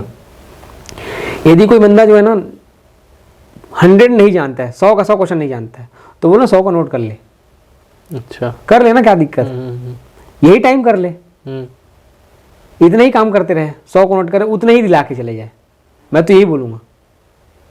पर अभी जिस स्टेट से हो उससे तो अच्छा ही आप करो, उस स्टेट से आगे बढ़ जाएगा। आगे ये प्रोसेस है, तो कर तो ले। आदमी यदि कोई नया होगा ना, वो करके देख ले, 100 क्वेश्चन को नोट कर ले, फिर दिलाए, फिर 100 क्वेश्चन नोट कर ले, फिर दिलाए, फिर 100 क्वेश्चन। इतने क्या हो जाएगा, 500-600 क्वेश्चन का, उसके बाद ऑब्जेक्टिव हो जाएगा। फिर जब स्टार्ट करेगा तो देखेगा मेरा 25 क्वेश्चन बन गया यार, अरे मेरे 30 क्वेश्चन बन गया यार, से करके इम्प्रूव हो जाएगा। इम्प्रूव होता है। तो आप कैसे किया करते थे, मतलब आपका तो हुआ, फिर नहीं हुआ, फिर नहीं हो रहा था कई बार, तो फिर मैं उस टाइम मेरा प्रिपरेशन मतलब ऑलमोस्ट कंप्लीटेड था। तो मैं केवल टेस्ट दिलाता था, और टेस्ट दिलाता था मेरा हर बार टॉप 5 में, टॉप 10 में रहता था।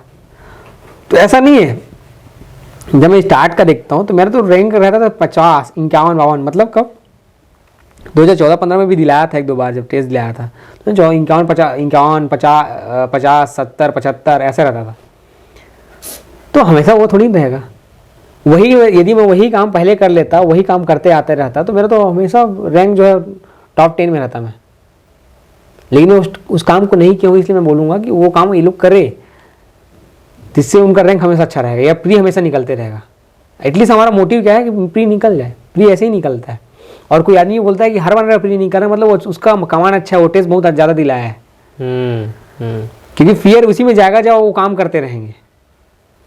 यदि प्रैक्टिस खोली, यदि प्रैक्टिस करता है, प्रैक्टिस करने से ही उसका 100 बनता है। यदि प्रैक्टिस करना छोड़ दे, उसका 100 बनना बंद हो जाएगा। 1 महीने बाद क्रिकेट खेलना आता है तो हम बोलोगे 100 पड़ जाता है, ठीक है, लग गया, अलग बात है। लेकिन वो टच नहीं दिखता है। वो टच दिखने के लिए क्या करता है, आदमी प्रैक्टिस करता है। जैसे एक स्विंगिंग कंडीशन चाहिए या पर्थ का पिच चाहिए, तो सचिन क्या करता था, एक टेबल लगाता था, उसमें लोहे का लगा के उसमें बॉल को लगवाता था, तो जिससे हाइट आया था। तो वैसा प्रैक्टिस करता था। तो वैसे ही प्रैक्टिस करने हो। यदि हाइटेड बॉलर है तो वैसे ही क्या वो थ्रोइंग मशीन ले आते हैं हाइट का, तो वहाँ से बॉल आके उठेगा। तो वैसे ही हमको प्रैक्टिस करना होगा कि कैसा आ रहा है पेपर। जैसे अभी स्टेटमेंट वाइज पेपर आ रहा है तो आप स्टेटमेंट वाइज पेपर जो पूछ रहा है वैसा करो ना। अब एक ठो ले लो थोड़ा सा लोअर कंडीशन वाला, क्योंकि इजी भी रहे तो याद रहेगा माइंड में। तो ज़्यादा से ज़्यादा टेस्ट दिलाएं। और यदि आपको जानना है कि कौन सा किस टॉपिक से ज़्यादा क्वेश्चन आता है तो या किस टॉपिक को हमको तैयारी करना चाहिए, तो आप देख लो। मैं ये नहीं कहूँगा कि इस टॉपिक को पढ़ना, मैं नहीं कहूँगा। मैं ये कहूँगा कि आप प्रीवियस ईयर के क्वेश्चन देख लो और किस पोर्शन से ज़्यादा है उसी टॉपिक को कर लो आप इस 7 दिन में, तो उससे प्रिपरेशन हो जाएगा। ठीक, आप अपने आप को थोड़ा मजबूत पाओगे। आप बोल रहे थे मेंस की एकदम अच्छे से तैयारी हो गई है और एकदम मतलब आज भी दिलाने के लिए बोलोगे तो मैं निकाल के क्लियर कर लूंगा। ऐसा कैसे किया जाता है? ऐसा इसका प्रिपरेशन के लिए आपको सबसे पहले पेपर में पेपर चूज करने होंगे कि किस पेपर में मेरा नंबर ज़्यादा आएगा। तो मेरा पेपर था पहला पेपर, दूसरा पेपर, चौथा और छठवां और तीसरा। ये 5 पेपर थे जो एकदम सॉलिड थे मेरे कि भाई इसमें तो मैं कमांड है, इसमें 120 अबव ही लाना है, 120 से नीचे नहीं आना है। कुछ पेपर ऐसे जिसमें 140 तक ले आऊँगा और हुआ भी वैसे ही लगभग। मैं जब पहला पेपर का तैयारी क्या किया था, पहला पेपर में तीन सब्जेक्ट्स हैं, जैसे लैंग्वेज है, इंग्लिश, हिंदी और छत्तीसगढ़ी। तो छत्तीसगढ़ी तो मेरा बहुत पहले से तैयार था और उसमें पता है कौन कौन सा पूछा जाता है। 1 नंबर 2 नंबर में क्या पूछा जाएगा, 4 ठो जो लेखक है उनके नाम पूछे जाएंगे, ट्रांसलेट करने के लिए आता है, सेम पता था।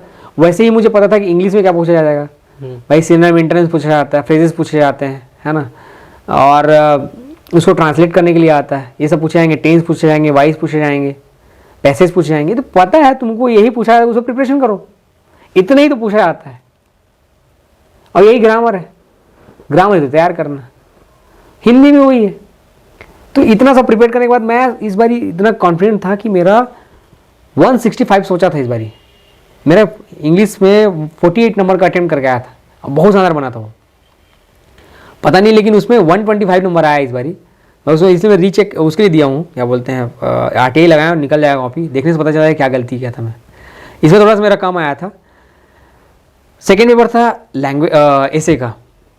अब एसे को पढ़ने के लिए आपका वर्ड पावर बहुत होना जरूरी है, बहुत ज़रूरी है। चाहे आप जो हिंदी से दिया तो हिंदी का होना चाहिए, इंग्लिश दिया तो इंग्लिश का होना चाहिए। अब ये कहाँ से आएगा? ये आता है जब आप स्टार्ट करते हैं तो अपना एडिटोरियल पोर्शन होता है पेपर का, संपादकीय जिसको बोलते हैं हिंदी में, उसको पढ़ना चाहिए। अब वो पढ़ने से क्या होता है, आपके जो वर्ड में क्या होता है, अमादा या गौरतलब है, ये सब जैसे बातें आते हैं, उनसे लिखने से क्या होता है, थोड़ा सा मैच्योरिटी झलकती है बातों में। और साहित्यिक शब्द जो बोलते हैं, साहित्यिक शब्द बोलने से नहीं होता है, वो लिखने से अपने आप आ जाता है। अब जब लिखने जाएंगे तो शब्द अपने आप ऑटोमेटिकली आते जाता है। और ऐसे लिखने के लिए ना सबसे पहले सोचना है कि ऐसे आया है तो उसके कुछ ना कुछ, तो जैसे गोधन न्याय योजना है, तो गोधन न्याय योजना है तो योजना कब आया, उसकी स्कीम क्या है, स्कीम्स के किस किस को जो है उसके प्रॉफिट होने वाले हैं, मतलब पात्र व्यक्ति कौन होंगे जिससे प्रॉफिट होगा, ये होगा, और किससे खरीदेंगे, कहाँ होगा इसका, और उसके बहुत सारे प्रावधान होंगे, उसको लिख लिए। फिर हम उसको सुझाव देते हैं, ये योजना के बारे में मतलब हम उनको सुझाव देंगे, और उस सुधार के साथ थोड़ा सुझाव देते हुए हम उसको आगे क्या एस्पेक्ट्स हो सकता है, उसके आगे हम क्या सोच सकते हैं, फ्यूचर में कैसे हो सकता है, इसके बारे में बताते हुए जब कंप्लीट करते हैं। मेनली ऐसे आपका ये जानना चाहता है कि आप क्या सोचते हो, और कुछ समस्या है तो समस्या के बारे में क्या लिखेंगे, समस्या के कारण क्या है, ये पहले ही माइंडसेट में होना चाहिए कि हमारी समस्या है तो समस्या के बारे में क्या होगा, बेरोजगारी तो बेरोजगारी के कारण क्या है, उसके कारण के बाद में निदान बताएंगे, समाधान होगा, कुछ अपने बताएंगे, कुछ योजना चल रही क्या उसके बारे में बताएंगे। फिर ये होता है पूर्ण। उसके बाद कुछ सरकार की उपलब्धि है क्या, ये कुछ सरकार गलत कर रहा है क्या, मतलब गलत करते हुए उसको बताएंगे कि ऐसा ऐसा है, उसको ऐसा ऐसा करके हम सुधारते, हमारा हमेशा कोई ऐसे होगा, हमारा समाधान के रूप में हमारा ऐसे होगा, नॉट जस्ट क्रिटिसिज्म। क्रिटिसाइज करके ही कुछ नहीं होता। हर चीज को एक एज अ एडमिनिस्ट्रेटर आपसे उम्मीद की जाती है आपको समस्या भी पता रहे और समाधान भी पता रहे, ड्रॉबैक्स क्या हैं और आप उसको कैसे इम्प्रूव कर सकते हैं। बिल्कुल। तो इस तरीके से आप कंप्लीट करके ऐसे लिखेंगे तो आपको ज़्यादा नंबर नहीं मिलेगा, और अपने राइटिंग में अपने माइंडसेट से जो ज़्यादा ऐसे लिखेगा उसको नंबर मिलता है। कोई पूरा बोलता है भाई मैं तो इसको कंप्लीट कर चुका हूँ, भाई ठीक है तूने प्रिपेयर कर लिया ठीक है, लेकिन उसी को लिखेगा तो पता चल जाएगा कि वो पूरा रट के आया हुआ है, हाँ। बुकिश है, तो नहीं नंबर मिलता उससे। कभी लगता है कि यार मैं तो पूरा लिख के आया, पता मेरे को नंबर नहीं मिला। भाई तू माइंड सेट अपना नहीं लिखा ना, छपा छुपा लिख दिया उसमें, वो जानना ही नहीं चाह रहा है। तीसरा पेपर है पूरा हिस्ट्री का है, ह्यूमैनिटीज सब्जेक्ट्स में जुड़े हुए हैं, उसमें 2-3 चीज़ें हैं, और प्री का जब प्रिपरेशन करते हो तो सब चीज़ें कंप्लीट हो जाती है। तीसरा पेपर का हर चीज़ कंप्लीट हो जाता है प्री के टाइम पे। बस हमें ये जानना है कि उसके कौन कौन सा चीज़ है जिसको हम पढ़ें जो मेंस में आ सकता है, और वो हमको कहाँ से पता चलेगा, मेंस के प्रीवियस ईयर के क्वेश्चन से। छत्तीसगढ़ के जितने क्वेश्चन हैं प्रीवियस ईयर में आए हुए उनको देखो, और उसके अकॉर्डिंग सोचो कि और क्या इससे से बन सकता है, उतना खोज के लिख लो ना, लिख लो, या फिर उसके अकॉर्डिंग सोच लो कि ऐसा आएगा तो बना लूंगा। मैं लिटरली बता रहा हूँ, हिस्ट्री पेपर नहीं पढ़ा हूँ मैं मेंस, संविधान नहीं पढ़ा हूँ ना पबेट पढ़ा हूँ, पता था इतना पढ़ चुके हैं उस चीज़ को, बस प्रैक्टिस करता था, क्वेश्चन नहीं आता था, क्वेश्चन लिखता था मैं ऐसे ऐसे ऐसे ऐसे स्टार्ट। कोई बोलूंगा तो आदमी बोलेगा तो झूठ बोल रहा है, नहीं झूठ नहीं बोल रहा हूँ मैं हिस्ट्री का पेपर देखा ही नहीं हूँ, मतलब सीधा क्वेश्चन आता था मैं लिखता था। इतना पढ़ चुके तो कुछ तो 4 लाइन लिखा जाएगा यार, 8 लाइन लिख लूंगा मैं उसमें, 8 लाइन आएगा तो मैं उसको एलिब्रेट करूंगा, 4 लाइन बस आप 1 2 3 4 लिख दिया, उसके बाद यदि 8 नंबर का है तो उसको एलिब्रेट करूंगा, ऐसे क्लासिक के तो उसके कारण में ये था आगे लिखते जाऊंगा एक लाइन। फिर चौथा पेपर आता है, चौथा पेपर हमारा पूरा साइंस का पेपर है, साइंस से रिलेटेड है, और उसमें मैथ्स भी जुड़ गया अब तो, मैथ्स भी, इन्वायरमेंट थोड़ा सा हॉच-पॉच कर दिया है, तो उसमें आपको पोर्शन चुनने होंगे कौन सा पोर्शन में आप थोड़े से स्ट्रांग है। तो मैं तो स्ट्रांग था, एक में स्ट्रांग था, साइंस एकदम स्ट्रांग था, इन्वायरमेंट ठीक था, मेरा था मैथ्स वीक था।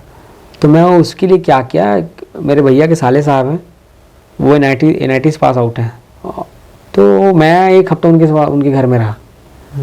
भाई साहब मुझे ना जो क्वेश्चन नहीं बन रहा, मैं पूरा क्वेश्चन ना डाला था, जितने उसके सिलेबस से कंप्लीट कर चुके थे, बस मैं बोला कि भाई इसमें जो क्वेश्चन नहीं बन रहा ना मेरे से, वो उसके तू एस्पेक्ट समझा दे कैसे बनेंगे। और लिटरली वो 1 हफ्ते का एक इंसिडेंट सुनेंगे तो आप ना बोलेंगे यार सच में कारगर रहा हो। एक क्वेश्चन आया था माध्य का, क्या था क्वेश्चन था उसका, फ्रीक्वेंसी निकालना था F1 F2, ठीक है। अब 2 F1 निकालना है ना, 2 F निकालने, फ्रीक्वेंसी निकालने, एक तो करके ऐसा आ जाता है, और 2 करने वाला बस सीख गया था कैसे निकलेगा। तो उसको मैं प्रैक्टिस किया था, वहीं पे उन्होंने बताया था कैसे ऐसे करना है, ऐसे ऐसे करना है। तो मैं ना उस पेपर के दिन की बात बता रहा हूँ, जब बना रहा था तो लगभग लोगों से नहीं बना था, 8 नंबर क्वेश्चन था वो, लगभग लोगों से नहीं बना था, मेरे से बन गया था क्वेश्चन। और सामने वाले एक भैया थे, कश्यप भैया थे, ईशान कश्यप भैया, उनसे क्वेश्चन नहीं बन रहा था, यार कैसे बना, मैं बोलो बता दूँ क्या बता दूँ। जब ना पेपर से निकल रहा था मैं, भैया इसका आंसर 27 आया भैया, मैं बोला तो बताया कि नहीं, मैं बोले भैया बताता तो आप बना भी नहीं पाते उसको, कैसे बनाना है उसको। तो वो मैथ्स वाले थे, वो इंजीनियर थे, उनसे नहीं बना, लेकिन मेरे से बन गया। कैसे बना होगा, मैं प्रैक्टिस किया है, इसलिए बोलो जैसा पेपर है वैसा प्रैक्टिस। मैं बार बार कर रहा हूँ, जैसा पेपर आ रहा है वैसा प्रैक्टिस। पूरा सिलेबस कंप्लीट कर लिए, उसके प्रीवियस क्वेश्चन में आ रहे हैं वैसा उसका प्रैक्टिस कर लीजिए। फिर उसमें 48 नंबर का बना के आया था, 50 नंबर का पूरा मैथ्स बना के आया था, तभी तो मेरा 135 नंबर पूरे उस पेपर में आया था, 4th नंबर पेपर में। 5th नंबर पेपर पूरा आपका इकोनॉमिक्स और ज्योग्राफी से रिलेट करता है। तो इसको पढ़ने के लिए आपको सिलेबस क्या है, सिलेबस के अकॉर्डिंग थोड़ा चलिए, और इकोनॉमिक्स को आप केवल उसके सिलेबस के अकॉर्डिंग इकोनॉमिक सर्वे से थोड़ा सा जोड़ के देखिए, और प्रीवियस ईयर को उसमें कोरिलेट कर दीजिए। तीनों करिए, इकोनॉमिक्स को उसके सिलेबस के अकॉर्डिंग चले, इकोनॉमिक सर्वे से जोड़ दीजिए, और प्रीवियस ईयर को क्वेश्चन देख लीजिए। Economics complete. ज्योग्राफी आप जितना प्री में पढ़े हुए हैं बस थोड़ा लिख के देख लीजिए, उसी को थोड़ा सा लिख के देख लीजिए, कंप्लीट हो जाता है। बस माइंड सेट ये होना चाहिए कि कुछ क्वेश्चन कहाँ से आ रहे हैं, किस पोर्शन से आ रहे हैं। जैसे अभी आया था कि जैसे दक्षिण भारत का पूर्वी पठार जिसको बोलते हैं, पूर्वी घाट बोलते हैं, पश्चिमी घाट क्यों ऊंचा है, क्या कारण है, या हवाएं क्यों आती इधर से। तो उसका थोड़ा सा माइंडसेट लगाना है कि थोड़ा सा डाउन में है, हवा उधर से आती इसलिए इधर से आता है, ये सब थोड़ा सा देखना पड़ता है। हाँ, ये देखना पड़ता है, थोड़ा सा माइंडसेट लगा लीजिए, थोड़ा दौड़ा लीजिए, इतने में पता चल रहा है आपको। इतना तो पढ़ लेते हैं कि वो सब बन जाता है। अब आता है छठवां, तो छठवां पेपर तो ऐसा रखना है कि मुँह जुबानी था मेरा, फिलॉसफी, सोशियोलॉजी मेरा बीए में भी सब्जेक्ट था, हिस्ट्री भी सब्जेक्ट में था। तो फिलॉसफी इतना तैयार हो चुका था, सोशियोलॉजी इतना तैयार हो चुका था कि मतलब ना मैं दोस्त के साथ घूमने निकलता था ना, तो 16 वेस्टर्न फिलोसफर थे, उनके बारे में ऐसा रटते मतलब बोलते हुए बता देता था, भाई ये है ऐसा, इसका ये फिलॉसफी दिया है, ऐसा ऐसा किया है, ऐसा हमको भी करना चाहिए, मैं हूँ इसलिए मैं हूँ, मैं हूँ इसलिए मैं हूँ, मतलब कोई मैं कहता हूँ इसलिए मैं हूँ, मतलब कोई आदमी अपने अस्तित्व के बारे में बता रहा है इसलिए वो है। एक डेकार्ट करके फिलोसफर है, उनने बोला था। तो ये ऐसी चीज़ें हैं जिनके बारे में आप जो बोलते जाते हैं ना, तो आपको याद होता है, और आपके दोस्त भी ऐसे हो ना कि जो सुनने वाले तो और मजा आता है। और मेरे दोस्त ऐसे थे। पर अभी लोगों को बहुत डिफिकल्टी होती है इस टॉपिक में, फिलॉसफी में। हाँ कि इसमें दिक्कत कैसे इतना सारा याद रखेंगे, सबका अपना अपना दे दिए हैं, कुछ नहीं है उसमें। बस इसमें ना 3-4 चीजों को याद रखना है। आत्मा, परमात्मा हो गया, जीव क्या है, इन सब चीजों को जब कोरिलेट करते हैं तो सब घूम फिर के वही में जाता है। आत्मा परमात्मा क्या है, जीव क्या है, सब ने अपना अपना फिलॉसफी दिया। इनमें जीवन क्या है, इसमें अपना फिलॉसफी दिया है, सत्य क्या है, इसमें अपनी फिलॉसफी दिया है। तो उसको जानना है कि उसने क्या बोला है। जैसे एकादश गांधी जी ने दिया, तो एकादश में क्या क्या दिया है, सत्य हिंसा हंसते हो तो दिए हुए हैं, पढ़ते आए हुए हो, फिलॉसफी हिस्ट्री में पढ़े हुए हो, महावीर साहब ने दिया हुआ है। तो इसको और पढ़ो, लिबरेट करना है। बड़ा इजी है। यदि ऐसा बोल रहा हूँ, जो आदमी सीख गया ना इसको, सब सीख जाते हैं, ज़्यादा टेंशन वाली बात नहीं। जो ना मैथ्स वाले भी आते हैं वो भी बड़ा इजी तरीके से सीख जाते हैं उस चीज़ को, बड़ा मज़ा आता है। और आप सच में फिलॉसफी और सोशियोलॉजी पढ़ेंगे तो बड़ा मज़ा आएगा। और मैं अभी भी उस नोट्स को रखा हुआ, मेरे को पढ़ के बड़ा मज़ा आता है। मतलब 16 के 16 फिलोसफर कहेगी फिलॉसफी ऐसे याद है, कैसे क्या बोला है, क्या कैसे किया है, बड़ा मजा आता है। तो इस तरीके से पूरा मेंस कंप्लीट।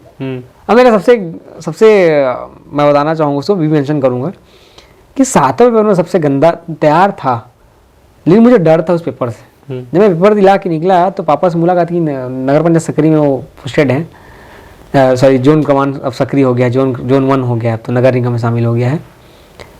तो जब मैं वहाँ गया तो पापा बैठे हुए थे, कॉफ़ी ऑफ मंगाया। मैं बोला पापा यदि इस पेपर में फेल नहीं हुआ ना तो तीसरी तो तय है। बोला 6 बार बहुत शानदार गया है, और सच में बहुत शानदार रिजल्ट भी वैसे ही आया था। 6 बार बहुत शानदार, मेरा सब मिला के मेरा सब आ रहा है, इसमें 84 आया है। अच्छा 7th में सबका अच्छा है, मेरा ही गलत आया उसमें नंबर। मतलब टॉप 100 में सबसे कम नंबर वालों में मेरा दूसरा तीसरा नंबर है। क्यों इतना कम क्यों हुआ? पता नहीं, मेरे से गलती हो गया था। मैं बताना चाहूँगा, मैंने कुछ क्वेश्चन को ना जबरदस्ती लिख दिया था। मुझे नहीं पता था, एक्चुअली फैक्चुअल क्वेश्चन थे, उसको मैं लिख दिया था। राजस्व संहिता, मतलब जो हम अभी पढ़ा हूँ, लैंड रेवेन्यू कोड, अभी मैं पढ़ चुका उसके बारे में, लेकिन मुझे उस टाइम पता नहीं था, तो उसको ही लिख दिया था कुछ चीज़ में उसमें, तो शायद वो नेगेटिव हो गया था मेरे। मैं ऐसा सोचा कि वो नेगेटिव हो गया था।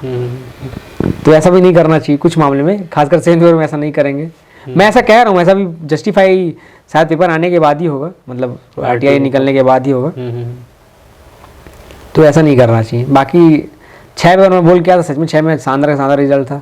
मैं नंबर ही बताना चाहूँगा, जब 125 फर्स्ट में, सेकेंड में 127, थर्ड में 119, फोर्थ में 135, फिफ्थ में 109, सिक्स में 127 नंबर थे, 7 में 84। अभी ये भी उसके बराबर होता तो आपका रैंक कितना? रैंक फिर 5th 4th में रहता है। ठीक है, पर फिर भी डिप्टी कलेक्टर और इंटरव्यू के लिए जैसे आप पहली बार जो बोल रहे थे कि आप पहली बार जब दिलाए थे उसमें उतना अच्छा नहीं था, बाद में आप इम्प्रूव किए, क्या चीज़ को इम्प्रूव किया, क्या गलती हो रही थी आपसे इंटरव्यू में? मैं एक्सप्रेसिव हो जा रहा था, बात करते करते ज़्यादा, मतलब लाउड आवाज़ में लाउड रहता था वॉइस जो है, और अपनी बातों को एक्सप्रेस करने के लिए ज़्यादा थोड़ा सा फीलिंग के साथ बोलता था। तो थोड़ा सा वॉइस को थोड़ा सा कम कंट्रोल करके, थोड़ा पाउज लेके बोलने से क्या होता है, अपनी बातों को आप अच्छे से बोल पाते हो। मैं लास्ट तक जाके उसको कंप्लीट किया हूँ, यकीन नहीं करेंगे आप लोग। उस टाइम अक्टूबर की बात थी और मौसम उस टाइम बहुत ख़राब चलता था, मतलब हर 5-6 दिन में बारिश, वो ईयर ही ऐसा था, हर 15 दिन में बारिश हो रही थी। तो मैं 20 तारीख की बात है, नहीं 19 तारीख की बात है, 19 रात की बात है। मैं इंटरव्यू दिलाने आया, मैं बोला लास्ट दिन तो कंप्लीट करके जाऊंगा क्योंकि 20 को निकलना था वहाँ से। मैं इंटरव्यू दिला के निकला, झमाझम बारिश हो रही। मैं बाइक में जा निकले घर गया। क्यों आया था मैं दिलाने के लिए? मम्मी पापा बोल रहे मैं 7 बजे वहाँ से निकला हूँ घर से, गाँव से। मत जा यार, हो गया इतने में हो जाएगा तेरा। मैं बार इंटरव्यू दिलाने निकल रहा था उस दिन। नहीं कोई दिक्कत नहीं, मत जा, हो जाएगा इतने में तेरा सिलेक्शन। नहीं मेरे को ना एक चीज़ कंप्लीट करनी है मेरे को अभी। फिर भी बोला गया था कि थोड़ा अभी भी है, मैं एक बार देख के आ जाता हूँ। मैं मतलब ज़्यादा एक्सप्रेसिव हो जा रहा हूँ, ज़्यादा लाउड कर जा रहा हूँ, थोड़ा सा पास लेके बोलूँ। मैं चाह रहा हूँ कि वो थोड़ा सा और कम हो जाए। मतलब नॉलेज तो कमी नहीं रहती, नॉलेज आप पढ़ लेते हो पूरा, पर वो एक्सप्रेस करने के तरीके जो हैं वो होने चाहिए जिसमें आप माने जाओ कि हाँ यार ये अच्छा सब बंदा है, ये अंदा है, ये मतलब कैंडिडेट है ये। मैं वो नहीं था उस टाइम तक, शायद मैं नहीं था। उस रात को गया, दिला के आया, मेरे को अच्छा वो कमेंट आया था वहाँ से कि नहीं अब बहुत इम्प्रूव कर गए हो तुम। फिर आया बारिश में भीगते, आप सोचो बारिश भीगते है, इस तरीके का मेहनत करना पड़ता है। मतलब आपको डर, मतलब कुछ करने के लिए कुछ तो खोना पड़ेगा। और मेरे को डर था कि सर्दी खांसी ना हो जाए साला मेरे को अब। तो ये सब था, ये सब करना पड़ता है इम्प्रूव करते। हाँ, इम्प्रूव करने के लिए सब करना पड़ेगा। आपको गलतियाँ ढूंढनी पड़ेगी अपनी, गलती कहाँ हो रही मेरे से, और वो गलती जानने के बाद उसको सुधारने का भी प्रोसेस है।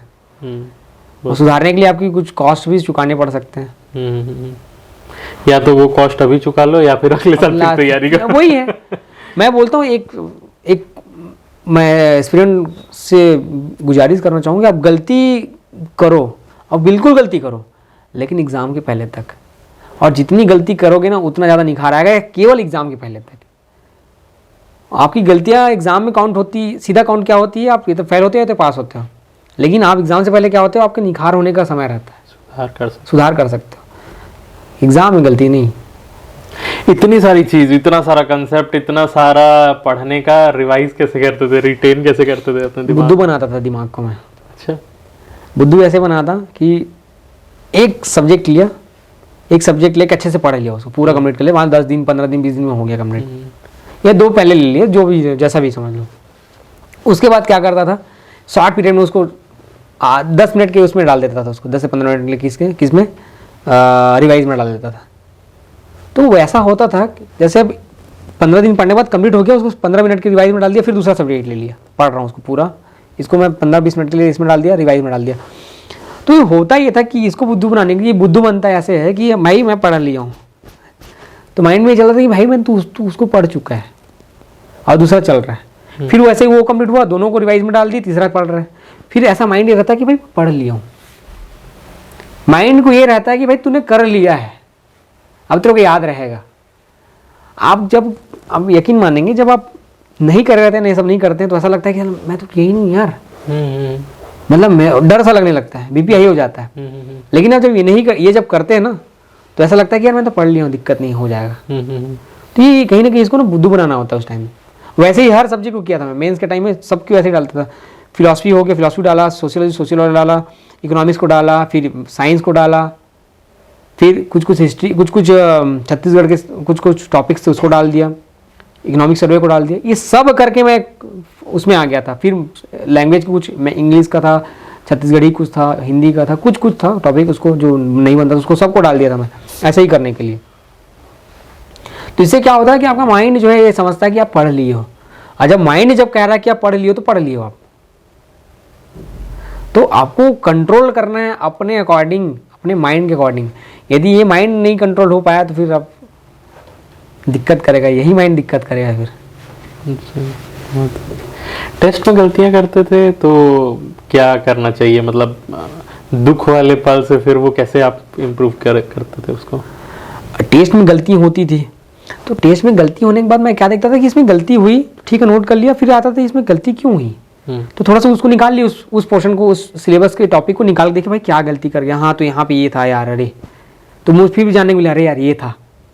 तो वही देखना होता है हर बार। आपको ऐसा लगता है कि जो नहीं बना उसको क्या किए, उसमें नोट किए और देख ली, हाँ उसको भी नोट कर लिया, भाई ये और चीज़ था। तो इससे आपको इम्प्रूवमेंट मिलता है। हमेशा यही होना चाहिए कि आप जब टेस्ट लेके आते हो, आपकी कुछ गलती हो तो उसको देख लो एक बार तुरंत कि भाई मेरे से गलती क्या हुई थी। और वो गलती फिर उसके बाद हमेशा के लिए देखेंगे, वो जो पोर्शन में आप जाओगे ना तो गलती नहीं होगी वहाँ से, क्योंकि हमने देखा है उसको अच्छे से। तो ये करता था और बड़ा मज़ा आया।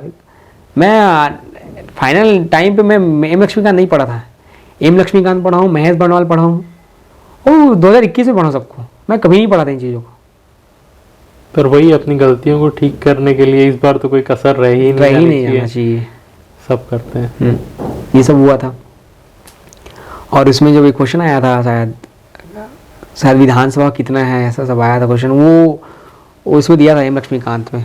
वो मुझे याद था कि ये तो इतना है, बहुत टफ था क्वेश्चन, तो बहुत लोग छुए नहीं थे, मैं छुआ था उसको। बहुत इजी था मेरे लिए, क्योंकि मैंने पढ़ा था और एनालाइज करके पढ़ा था, क्योंकि उसमें एम लक्ष्मीकांत मेरे में है भी कि पूरा एनालाइज करके पढ़ा था, इतने हैं कॉन्स्टिट्यूंसी, इतने विधानसभा है यहाँ पे ऐसा।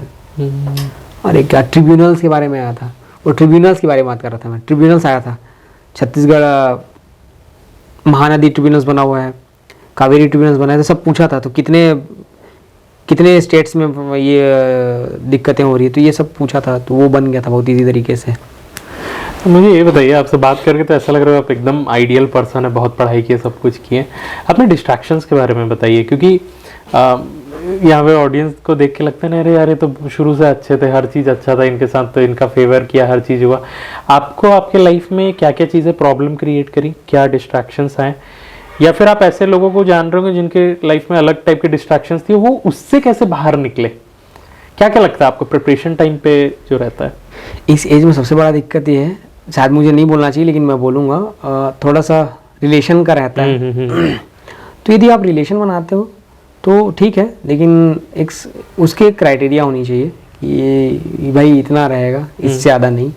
मतलब उस समय के लिए रहेगा, एक टाइम के लिए रहेगा, उससे ज़्यादा मैं बात नहीं करूँगा, और उससे ज़्यादा होता तो फिर दिक्कत आता है। मैं शुक्रगुजार हूँ, मेरे सामने ये सब नहीं था। और डिस्ट्रैक्शन हर 4 दिन 5 दिन में आता ही था। डिस्ट्रैक्शन ये था कि अपने माइंड से डिस्ट्रैक्शन होते थे, दूसरों की वजह से नहीं होते थे। माइंड से ऐसा डिस्ट्रैक्शन होता था कि यार इतना हो गया, और कितना पढ़ना पड़ेगा, और कैसे होगा। सबके सामने वही रहता है कि कैसे होगा, लेकिन हर दूसरे दिन आप ना जब इस ख्याल को सोचना छोड़ देंगे कि नहीं कैसे होगा, क्या होगा, तो आपका सबसे बड़ा डिस्ट्रैक्शन हट जाता है। कैसे होगा, क्या होगा सोचते सोचते आप क्या करते हैं, ये पढ़ लूँ या ये पढ़ूँ, आज ये पढ़ लूँ तो ये पढ़ लूँ, तो उसमें क्या होता है, आपका टाइम वेस्ट होता है। आप सोचते हो क्योंकि, तो आप सबसे पहले सोचना बंद करो कि क्या इसका ये परिणाम होगा, क्या इसका वो परिणाम होगा। बस ये करना है कि मैंने जो बोला है ये करना है तो करना है, करते चलो, हो ही जाएगा, तो फिर हो ही जाएगा। और लास्ट टाइम में जब मैं 2019-20 के बाद जब आया चालू किया, तो मेरे में सब डिस्ट्रैक्शन नहीं हट गया, क्योंकि तो सोचना ही बंद हो गया कि यार ये क्या होगा, तो फिर ये कैसे होगा, इससे कैसे होगा, अब जो होगा अच्छा ही होगा। यही था एग्जैक्टली यही था कि जो होगा, जो भगवान ने तय किया होगा वही होगा, नहीं बना कोई दिक्कत नहीं, भगवान ने यही तय किया था, अगले बार हो जाएगा। बस पॉजिटिव, और पॉजिटिव खुद से ही निकलता है। और मोबाइल डिस्ट्रैक्शन, मैं 2018 तक तो मोबाइल नहीं रखता था। अच्छा, पहले से ही पता था ये खतरनाक चीज है, बहुत खतरनाक चीज है। हाँ। आज भी लगता है खतरनाक चीज है। अब तो एडमिनिस्ट्रेशन में आने के बाद तो और तो बहुत सारी चीजें आप भी फेस किए हो। बट आप इसका ना मोबाइल का अच्छा यूज कर सकते हैं, यूटिलाइज कर सकते हैं। भाई मैं इसके आने के बाद टेलीग्राम यूज किया, टेलीग्राम में सीजी की ऑनलाइन टेस्ट सीरीज दिलाया। फेसबुक में देखता था कब वो क्या हो रहा है, कुछ न्यूज़ है, जैसे अभी समसामयिक की न्यूज़ चल रहे हैं, तो उसको नोट करने के लिए कुछ कुछ भी आता था, मैं उसको नोट करने के लिए भाई देख लो, कुछ अबरार हुसैन सर जो है वहाँ के डालते थे कुछ भी, तो जो आपके यूज़ के हैं आप यूटिलाइज करिए ना उस चीज़ को। तो मैं केवल फेसबुक में मेरे दोस्त भी कहता था यार तू देखता है तो साला उसी चीज़ को देखता है जो भाई तेरे लिए ज़रूरी है, जिसको जो तेरे काम का है, बाकी चीज़ को नहीं देखता है। हाँ यार, क्योंकि मैं अपना टाइम क्यों वेस्ट करूँ, मैं उस चीज़ को देखूंगा जो मेरे लिए यूज़फुल होगा, यूटिलाइज कर लेता हूँ टाइम को। तो मतलब ऑलमोस्ट हम लोगों ने सारी चीज़ें कवर कर ली, प्री मेंस इंटरव्यू कैसे पढ़ना है, टेस्ट सीरीज़ कैसे दिलाना है, तो we are at the end of this. And एक फाइनल मैसेज चाहिए आपकी तरफ से एस्पिरेंट्स को कि आपको क्या लगता है जो सबसे बड़ा की फैक्टर है इस एग्ज़ाम को निकालने के लिए, वो क्या है और उसको हमेशा पकड़ के रखना चाहिए? मेरे हिसाब से पीएससी या यूपीएससी का सबसे की फैक्टर है आपका पेशेंस है। अपने अंदर यदि पेशेंस रख लिए तो आप निश्चित तौर पर बनेंगे। एक बोला जाता है कि 80 की सवारी अच्छी है कि 40 की सवारी अच्छी है, तो मैं कहूँगा 40 की सवारी पीएससी यूपीएससी के लिए सही है, जिसे हमेशा बने रहेंगे और सेफ जोन में, सेफ मोड में चलते रहेंगे और अपने डेस्टिनेशन तक पहुँच पाएंगे। यदि 80 की सवारी करते हैं तो पता नहीं खतरे का भी डर रहता है और सिक्योरिटी पर्पज़ से भी सही नहीं रहता वो। तो मैं मानूंगा कि आप पेशेंस के साथ रखें और नियमित रूप से कंसिस्टेंसी रखें और निश्चित तौर पे सफलता मिलती है। खुद की बात हो ना, तो खुद की सफलता प्राप्त करनी होती तो खुद से अलग होना पड़ता है। बहुत बड़ी बात है, ये आप याद रखेंगे। खुद से यदि जीतना है तो खुद से अलग होना पड़ता है। जिसको और डिटेल में बताइए, इसका क्या मतलब है? इसका मतलब ये है कि जब आप खुद में उलझ जाते हैं तो अलग हो जाइए खुद से, सोचिए ही मत क्या हो रहा है, बस काम करते रहिए, तभी आप सफल हो पाएंगे। और इसको मेरा कुछ जब समझ में आया 2019 के बाद समझ में आया सब, ये कैसे खुद से अलग होना है। और ये जब मैं हुआ, खुद से अलग हुआ, खुद के बारे में सोचना बंद किया कि कैसे होगा क्या होगा ये, तब लगा कि नहीं, अब मैं सही जा रहा हूँ। खुद से ही अलग हो जाता हूँ, खुद के बारे में सोचना बंद करता हूँ। आज यहाँ जाना बंद कर देता हूँ, आज मैं फैमिली फंक्शन है वहाँ जाना बंद कर देता हूँ, आज चाचा को यहाँ लेके जाना है, आज थोड़ा नहीं जाता हूँ, क्या दिक्कत हो जाएगा। तो खुद की सफलता है तो खुद से अलग होना पड़ता है। बहुत मज़ा आया ये इंटरव्यू के लिए। थैंक यू सो मच अपना टाइम देने के लिए। और एक छोटा सा हम लोग यहाँ पर एक इवेंट करते हैं, रैपिड फायर राउंड। ठीक है, तो मैं आपसे 4-5 क्वेश्चंस पूछूंगा, जो भी आपके दिमाग में सबसे पहले आएगा वो आपको जवाब देना है। ओके, चलिए शुरू करते हैं। सबसे पहले अगर आपको टाइम मशीन मिले और फ्यूचर पास्ट में जाने के लिए, तो आप कहाँ जाएंगे, क्या करेंगे? मैं अपने फ्यूचर में जाके अपनी फैमिली को तो खासकर लिटरेट करना चाहूँगा, जो पुराने थे। लिटरेट से क्या होता है, अवेयरनेस आती है कि आप क्या करना चाहते हैं क्या नहीं। तो मैं चाहता हूँ पूरे सोसाइटी को ना लिटरेट करना चाहूँगा पहले से जाके, जिससे लिटरेट हो और आज अवेयरनेस है लोगों में। ओके। अगर आपके सामने जीना आ जाए, 3 विशेष मिले, तो आप क्या मांगेंगे? पहले मेरे फादर आईएएस होते।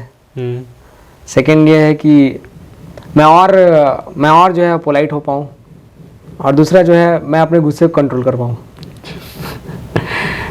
तीसरा, अगर आपको किसी फेमस सेलिब्रिटी से मिलने का मौका मिले जो इस दुनिया में नहीं है अब, तो आप किन से मिलेंगे? विवेकानंद साहब से ही मिल सकता था। मैं जानना चाहता कि वो कैसे रहते थे और क्या उनके में ऐसा मेंटलिटी में ऐसा पावर था जो इतने कंट्रोल थे। मैं वो चाहता, वो कंट्रोल देखना चाहता था, या वो कंट्रोल मैं लाना चाहता। बिल्कुल विवेकानंद साहब से मिलना चाहता था। अगर आपके पास अनलिमिटेड मनी आ जाए, पैसे आ जाएं, तो आप क्या करेंगे? अपने सपने तो पूरे हो ही जाते हैं, सब वो पैसे तो पूरे हो ही जाएंगे। साथ मैं चाहूँगा कि उससे ना लोगों के सपने ही पूरे होने जो है उनसे, जैसे एक सोशल कॉस्ट में पैसे देते हैं ना, मैं पैसे ना दे कि उनके लिए कुछ ऐसा बनाऊँ जिससे उन लोगों के सपने पूरे होने चालू हो जाए। मैं ये करना चाहता। मेरे सपने तो पूरे हो ही जाएंगे, obvious सी बात है, बट उनके सपने पूरे हो तो और अच्छा लगेगा, दुनिया खूबसूरत लगने लग जाएगी। बिल्कुल। Thank you so much sir, अच्छे आंसर देने के लिए हमारे तरफ से आपको thank you so much. Thank you so much. Thank you so much. Please like, thank you for the gift. आपने इतना टाइम दिया, इतने बिजी शेड्यूल के बाद, वो मुझे बहुत अच्छा लग रहा है। तो अच्छा लगा आपसे मिलके। हमारे यहाँ एक प्रथा है, आप नेक्स्ट टॉपर को टैग करते हैं, बोलते हैं कि आप भी आइए यहाँ पर आके अपने व्यूज शेयर करिए ताकि बाकी लोग इंस्पायर हो सकें। तो आप किन को टैग करना चाहेंगे? मैं 2 लोगों को टैग करना चाहूँगा। एक हमारे सीनियर हैं, आईएएस सर हैं, वासु सर को मैं टैग करना चाहूँगा, जो यहाँ के कमिश्नर हैं। और दूसरा मैं अपने दोस्त प्रदीप राठिया, जो डिप्टी कलेक्टर जसपुर हैं, उनको टैग करना चाहूँगा। वो अपना यहाँ आएँ और अपने बारे में शेयर करें, जिससे एस्पिरेंट और जो भी लोग तैयारी कर रहे हैं उनको फ़ायदा हो जाए। सर, आप दोनों इनवाइटेड हैं हमारे यहाँ, ताकि आप आके बाकी लोगों को इंस्पायर कर सकें, अपनी जर्नी शेयर कर सकें। तो आशा है कि आपसे जल्द ही मुलाकात होगी। एंड अभी के लिए सर बहुत अच्छा लगा, क्योंकि it was not just an interview. आपसे मुझे बहुत सारी चीज़ें सीखने के लिए मिली हैं। एंड कोशिश करूँगा कि मैं आपके लेवल तक पहुँच सकूँ इन सारी चीज़ों में। नहीं, मेरा सौभाग्य है मैं यहाँ पहुँचा और अपनी बातें शेयर कर सका। Thank you so much. तो ऐसे ही हम लोग और भी वीडियोस आप लोगों के लिए लाते रहेंगे। ये वीडियो पसंद आया हो तो लाइक करिएगा, अपने दोस्तों के साथ शेयर करिएगा। एंड अगले एपिसोड से पहले के लिए बाय बाय, थैंक यू।